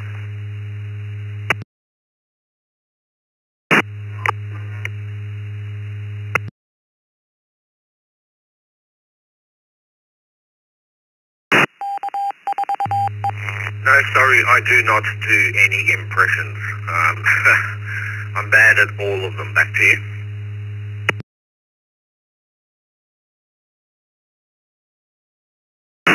You know, you do a really good Crocodile Dundee, but I won't say that because that's a stereotype, and you're probably tired of hearing that. But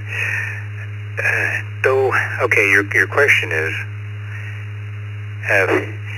geologist Eugene Shoemaker was the first person, A, to prove it was a nickel-iron meteor, was the meteor crater impact in Arizona, and B, to be buried on the moon, or C, both A and B are correct.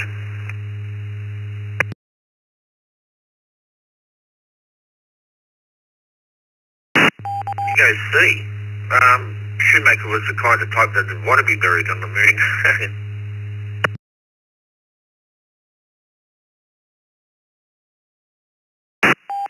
And C is correct. Yeah, he proved it was a nickel-iron meteorite that caused meteor crater in Arizona, which I visited a lot. It's kind of interesting. He was also buried on the moon. The first, actually, he's the only person to date whose ashes have been buried on the moon. He also discovered comet Shoemaker-Levy 9, which was a really cool comet to watch. It hit Jupiter back in the day with my telescope. It was very neat. Thank you, John. I appreciate it, buddy. Hey, the W7FT, I'm along with the K8VKY. You're listening to the Saturday Night Trivia Net on the East Coast Reflector, and going to the last one on my list, Daryl in Lubbock, KC5CZX. Do you do an impression, Daryl?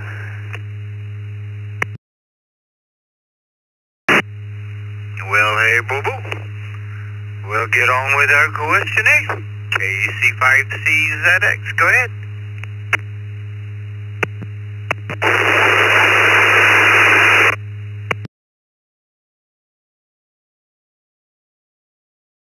Thanks, Yogi.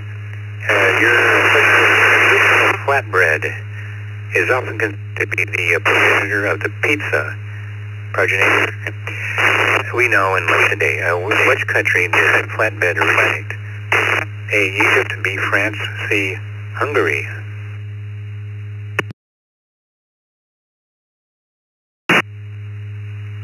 Well, kind sir, there keeps a little bit of noise coming in with you, so try that again, please, sir. You bet. Fortunately, it's a short question. Traditional flatbread is often considered to be the the founder of the pizza as we know it today. What country did it originate? A, Egypt, B, France, or C, Hungary? Where does flatbread come from?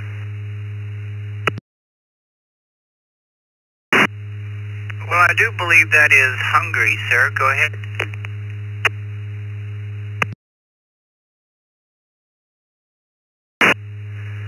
I won't do the obvious joke there, but actually it's Egypt is where flatbread comes from, and And no, I didn't know that either.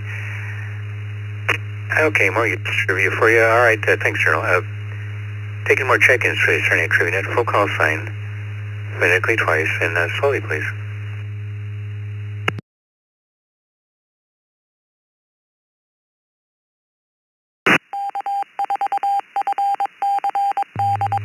Kilo Delta 3, Bravo Papa Alpha.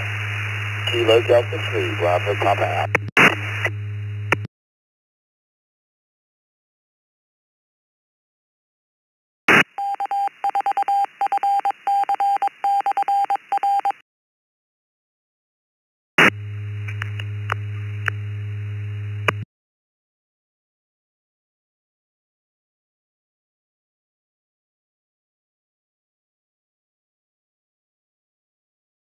Okay, picked up one more there. Could you tell me your call? I didn't quite get it.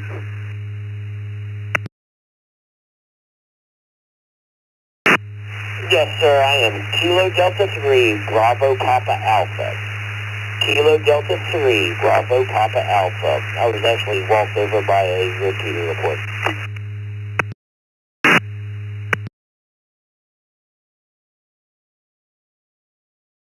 Yeah, I hate when that happens. Hey, we got you, Chad. Yeah, I got you down now. And question of the night, do you do an impression? Again, people, animals, objects, accents, pizza, whatever you got.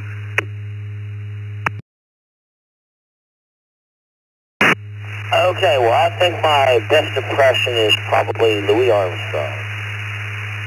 When I think to myself, what a wonderful world. Oh, yeah. Now, I could do a pretty darn good hillbilly, but that's not much of an impression because I was born a West Side guy, Virginia.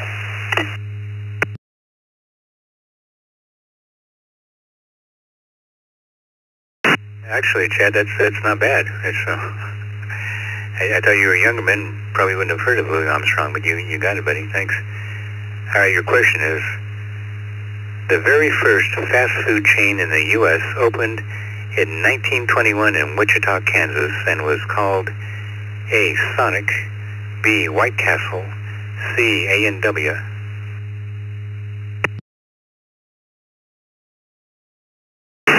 I am going to go with Charlie, A&W, just because they always have that old-timey theme when they're up and running.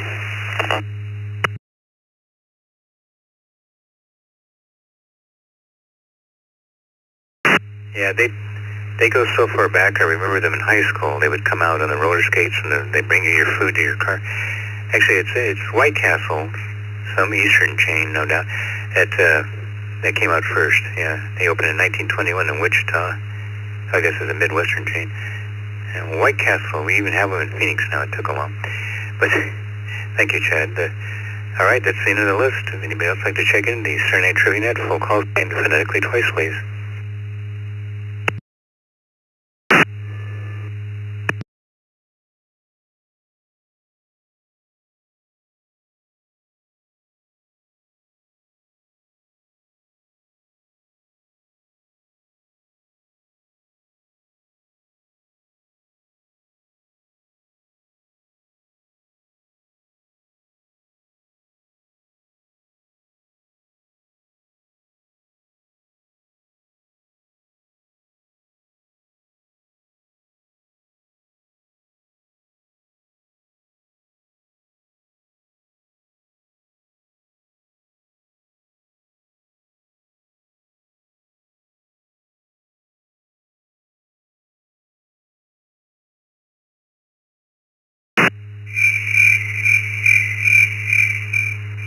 All right, looks like the crickets are chirping. Let's see how we did tonight.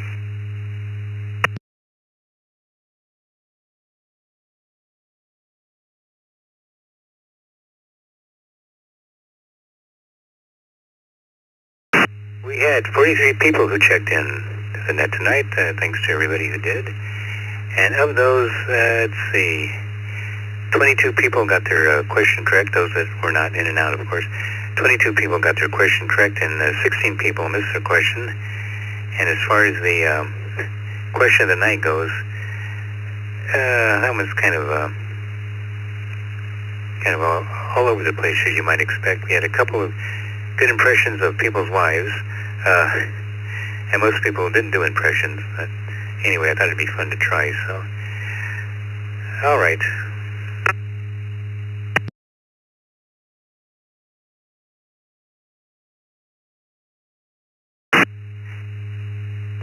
Once again, I'd like to thank everybody who participated, with special thanks, of course, to Vicky, K8VKY, for logging the net, even though her cat jumped up on her computer and blue screened it, which has happened to me before. The East Coast Reflector, by the way, hosts a variety of interesting nets during the week. For more information, visit eastcoastreflector.com and select the Nets tab on the main page. We now return control of the ECR back to normal amateur use until next week at the same time, when the control voice will take you to the Saturday night trivia net. 3, good night, W7, F-Team clear. Alex and Vicky, KK7HLD, talk to you tomorrow. Hey Alex, it's Chris, KK4UPK. Have a great night. Thank you, Vicky and Alex, and all on the net. Here's my impression.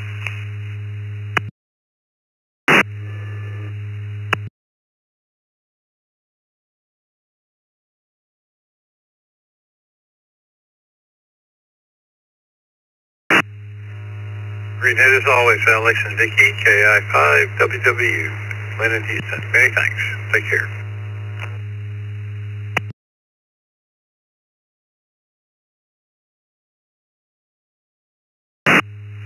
KM7CDC, Tempe, Arizona. Thank you, Alex. Thank you, Vicky. It's been fun. It's been real. 7-3.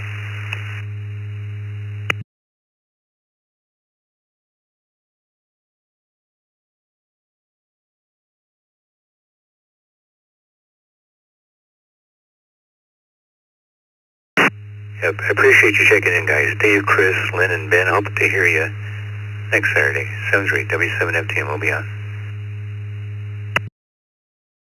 Back in Pittsburgh, Pennsylvania, before I left, the Master of Voices, K7 FPS, I'll be clear.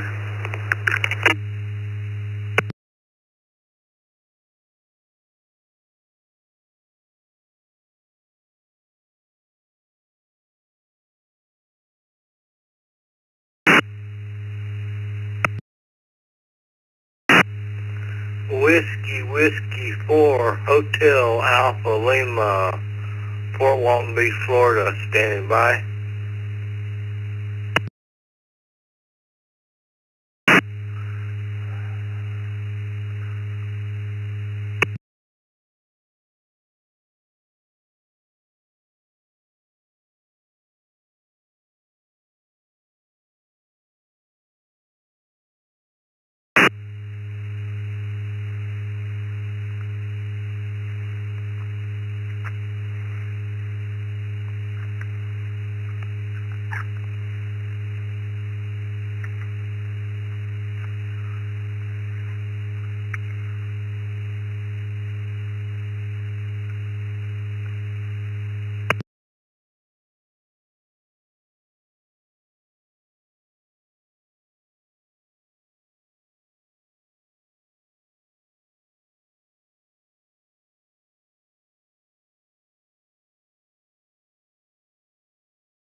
VK3AWA.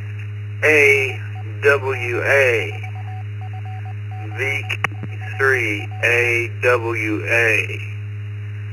WW4HAL.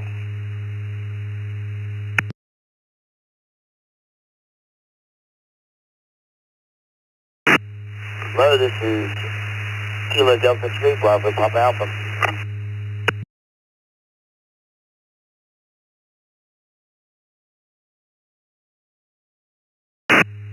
I didn't quite get all your call signs. Please say again. 10420. Kilo Delta 3, Bravo Papa Alpha. I'm in Pennsylvania. My name is Chad.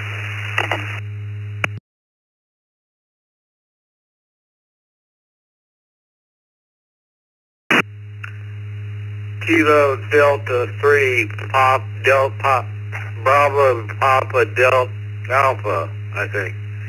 KD3BPA, Whiskey 4, Hotel Alpha Lima, Northwest Florida. I think I got it right.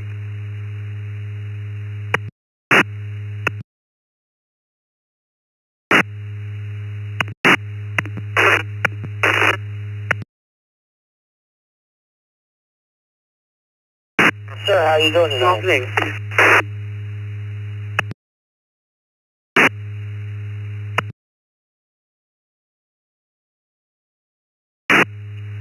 Yes, sir. Just doing fine this evening. It's kind of humid down here on the Gulf Coast, and I thought I'd see if anybody was still awake. How are you doing this evening?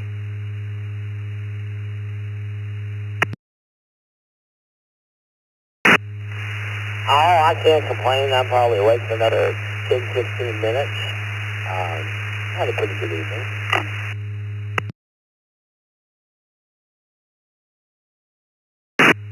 Oh, that's a really good deal. I'm glad to make your acquaintance. The handle here is HAL, Hotel Alpha Lima, and I am in Fort Walton Beach, Florida, between Pensacola and Destin.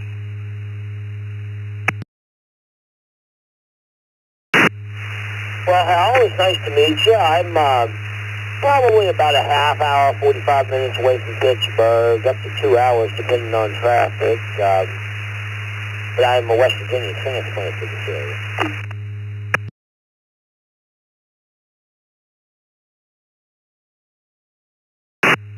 Well, yeah, it's been a long time since I've been up that way, and oh gosh, up around Battle Creek, Michigan, and Cleveland, Ohio, but I never quite made it over to Pennsylvania.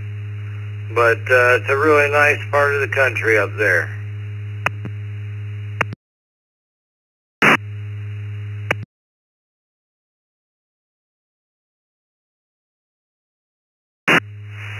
Yeah, it's not too bad right here. I'm fortunate to be just close enough to the city to use it when I need it, and far enough away to not have to think about it when I don't.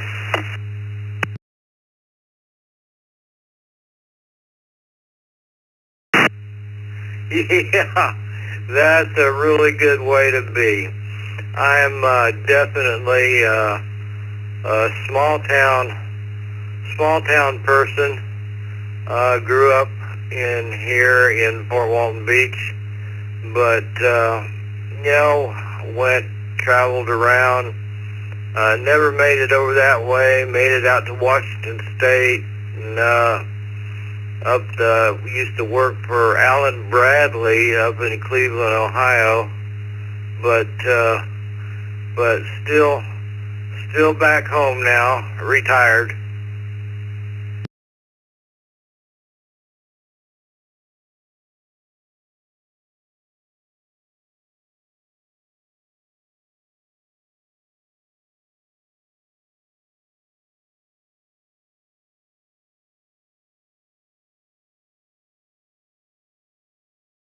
Western West Virginia, originally. if you're a Civil War buff, that is the home of Stonewall Jackson. Good.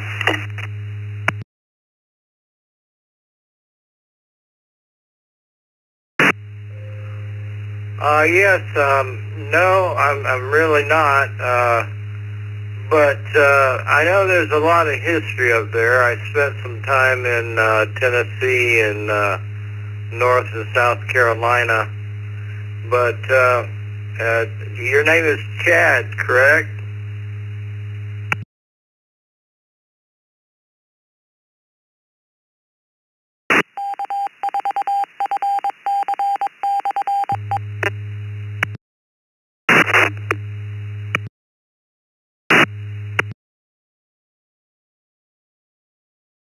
Sir, that's correct. I'm Chad. I apologize for the delay there. I just had a repeater ID.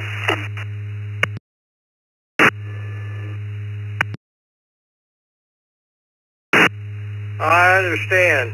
Yeah, I have relatives in Orwell, Ohio, which is probably not really too far from where you are. And, but it's been actually quite a few years since I've been up there and visited them. Back to you.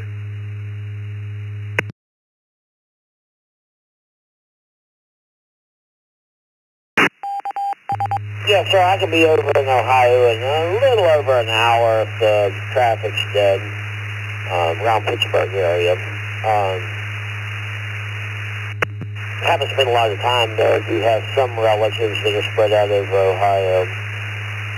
Most of my folks, however, stay back in West Virginia. Good.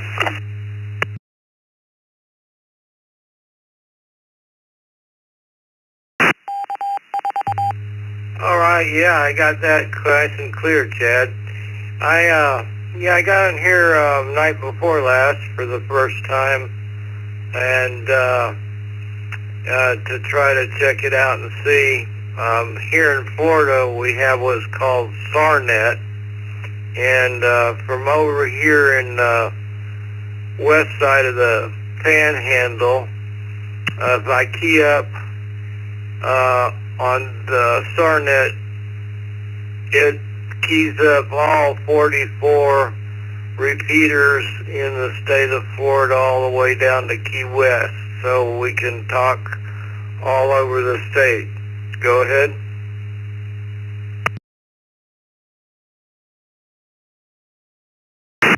Oh, wow. I'm actually off of a little repeater that hooks into the East Coast Reflector for some nets. I think there's something like that as far as the linked repeaters further out east, but I don't believe I'm hitting anything from where I'm at. Good.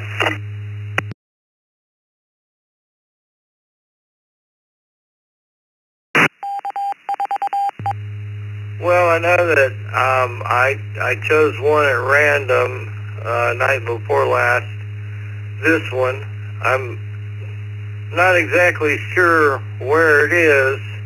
I haven't looked it up yet, but I ended up having a really nice QSO with Daryl in, he was about 40 miles east of Melbourne, Australia. So it's reaching out.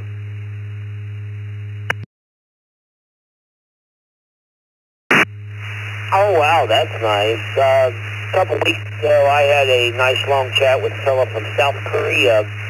He said he was just a few minutes away from the demilitarized zone via Echolink. Good.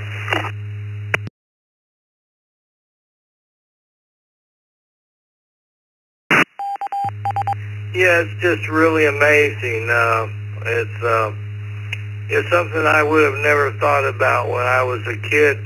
At 16, I started studying to get my ham license, but I quit and to do something else, and that was to get my pilot's license. So, but I got back to it after I retired from teaching at our local college, and I'm a new ham. I'm only a couple years old. Go ahead.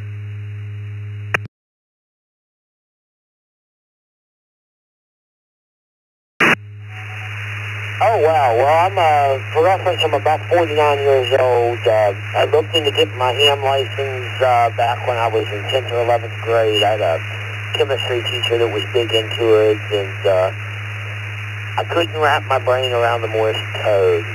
And so I kind of let it go for a while. And then thought about it back, I'd say probably about 12 years ago or so, and then was busy all the time. And then I actually started studying up during COVID. I actually had one of them little Bofang UV5Rs and was studying to get my license. And well, I worked for FedEx during the pandemic, so I had zero time and never got around to testing.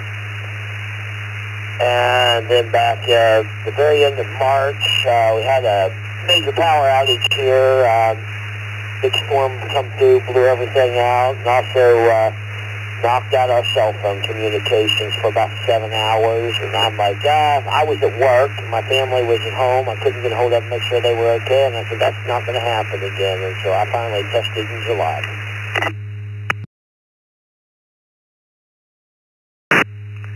Hey, well, that's really good. I mean, I was like 16 or 17, and a couple of the guys in our neighborhood at my age were being mentored by a seasoned ham operator. And then a man down the street worked for the phone company. He gave us a whole roll of phone wire, and we ran phone wire between all our houses, and we were practicing the Morse code. But I soon found out that that was really not my forte. I wasn't having much fun doing it. And then a friend of my father's who owned the Destin Airport, he told me if I wanted to come out there and watch airplanes, that he would give me a hour's flying time instruction at the end of the day. So I made that choice to do that instead.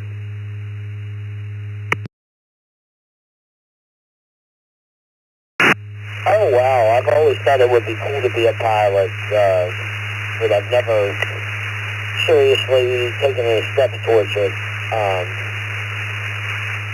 Good.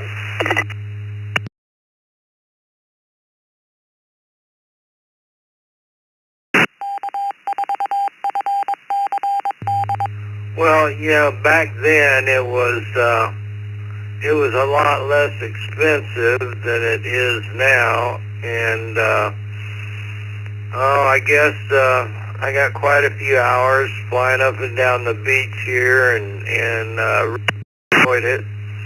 And it was nice because I could work around the airport for flying time and didn't have to pay for a lot of it.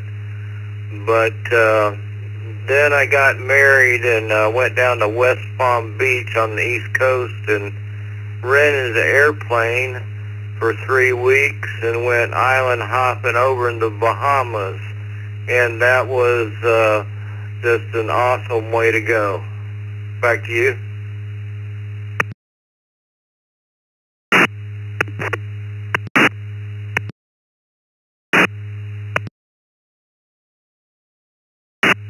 Oh, wow, that sounds pretty awesome. Maybe one of these days, if I ever get some time, I'd look into it. Cause I've always kind of dreamt about it, but like I said, never taken any steps towards it. On the ham end of it, I'm now trying to study for my general. I'm not having a lot of luck with it so far. It's been kind of busy left and right. So trying to absorb it. Hasn't been going great, but give her a shot, trying to test her out there, but you go ahead now.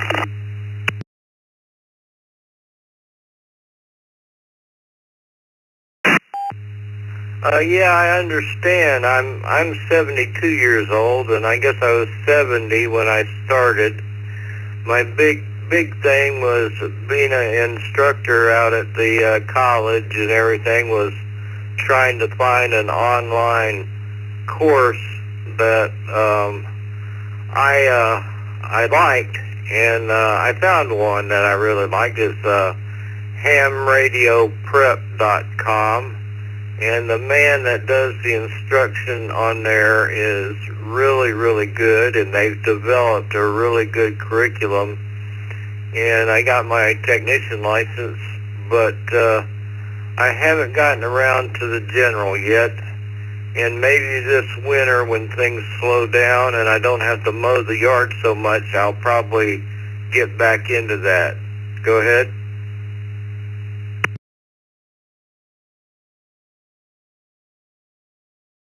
Oh yeah, I like Ham Radio Prep. I actually bought their course back during COVID, 2020, and like I said, I never got around to testing, but fortunately it's a lifetime membership. So I use them for my tech. My wife is now using them for her tech, and trying to use them for my general. Good.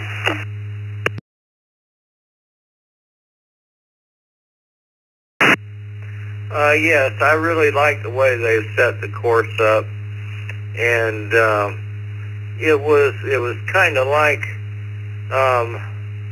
all the studying and everything I had to do for my private license. You know, they let you know what you need to know, you know, without a bunch of ambiguous stuff. And on that test, it was I had to learn the whole book, which was 600 questions and answers, and the written exam was 100 of those. So it was a good philosophy. They wanted you to learn it all, but they only tested you on 100. Back to you.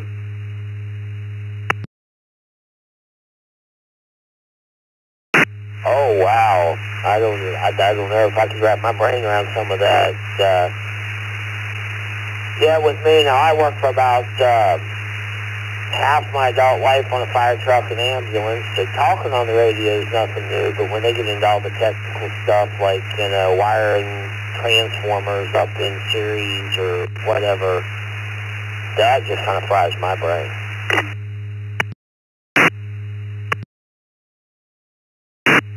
Well, that's the advantage of learning to fly at a smaller airport. And then the main one I flew out of was a grass strip, 2,200 feet long, and the same owner owned it. So I would bush hog the pasture or bush hog the runway for my flying time there. And yeah, the hardest part of learning to fly is when to talk on the radio, and especially if you're going into a large international airport, that's harder than flying the plane.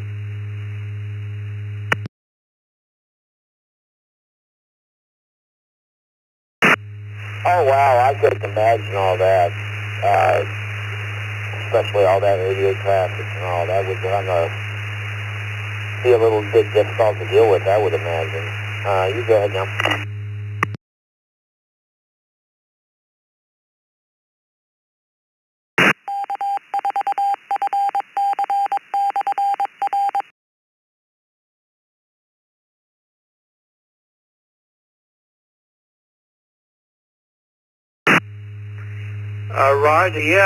Roger on that. Well, listen, Chad, I better let you go.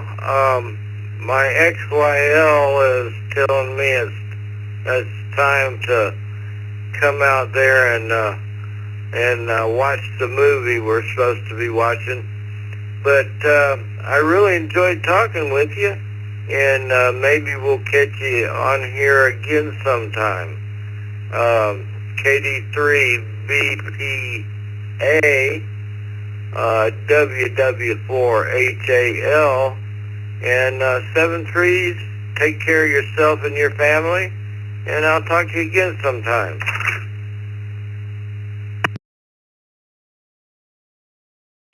Thanks, sir. 73 to you, and you have a wonderful evening. This is KD3BPA out.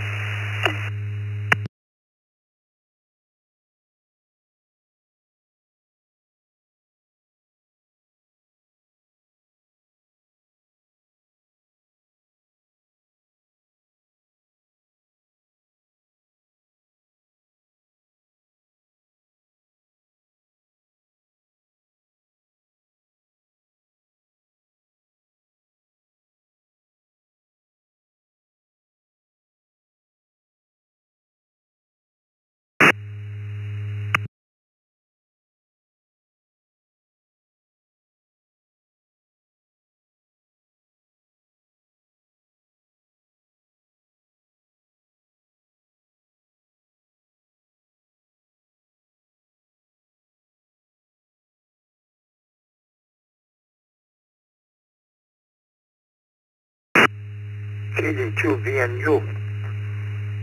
KD2VNU. KC1QPL. You around here, Dan?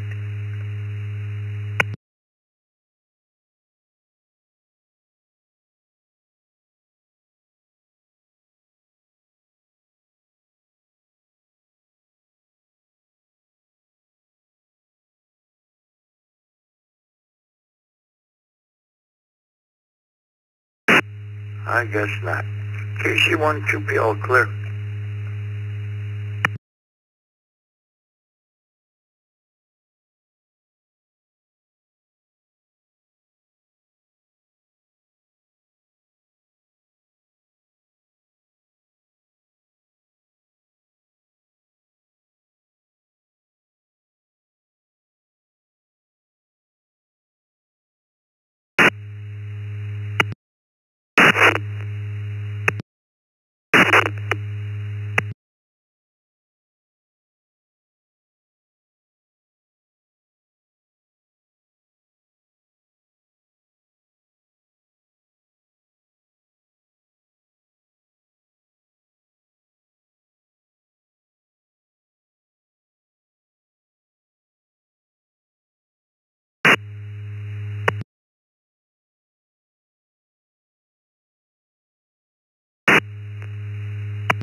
KC1QPL, KC1QPL, KD2VNU.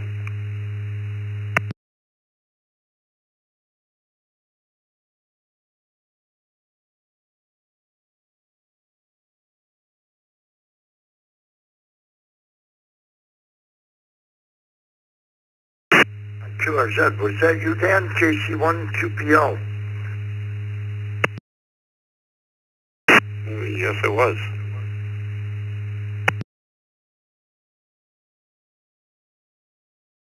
All right, give me a minute. I'll text your phone here as soon as I can find mine. I don't know where it is. I heard it ringing. Was that you? Yes, it was. I heard you call and I was in the other room. I figured I'd just dial you. All right, I'm going to find my phone. I can hear it, but hey, do me a favor. Call me again so I can find it in the rubble here. All right, very good. It's ringing. KD2VNU.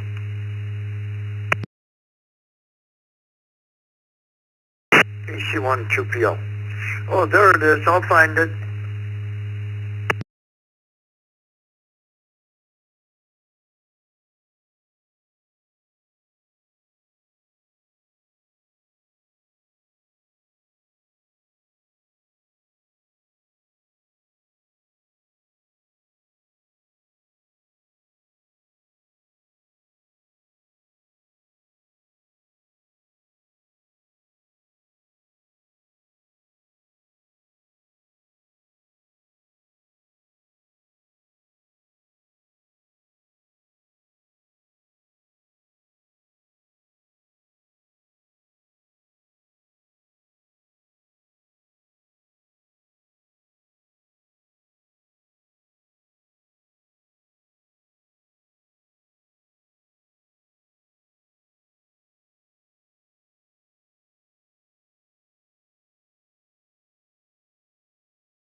and Bob Element.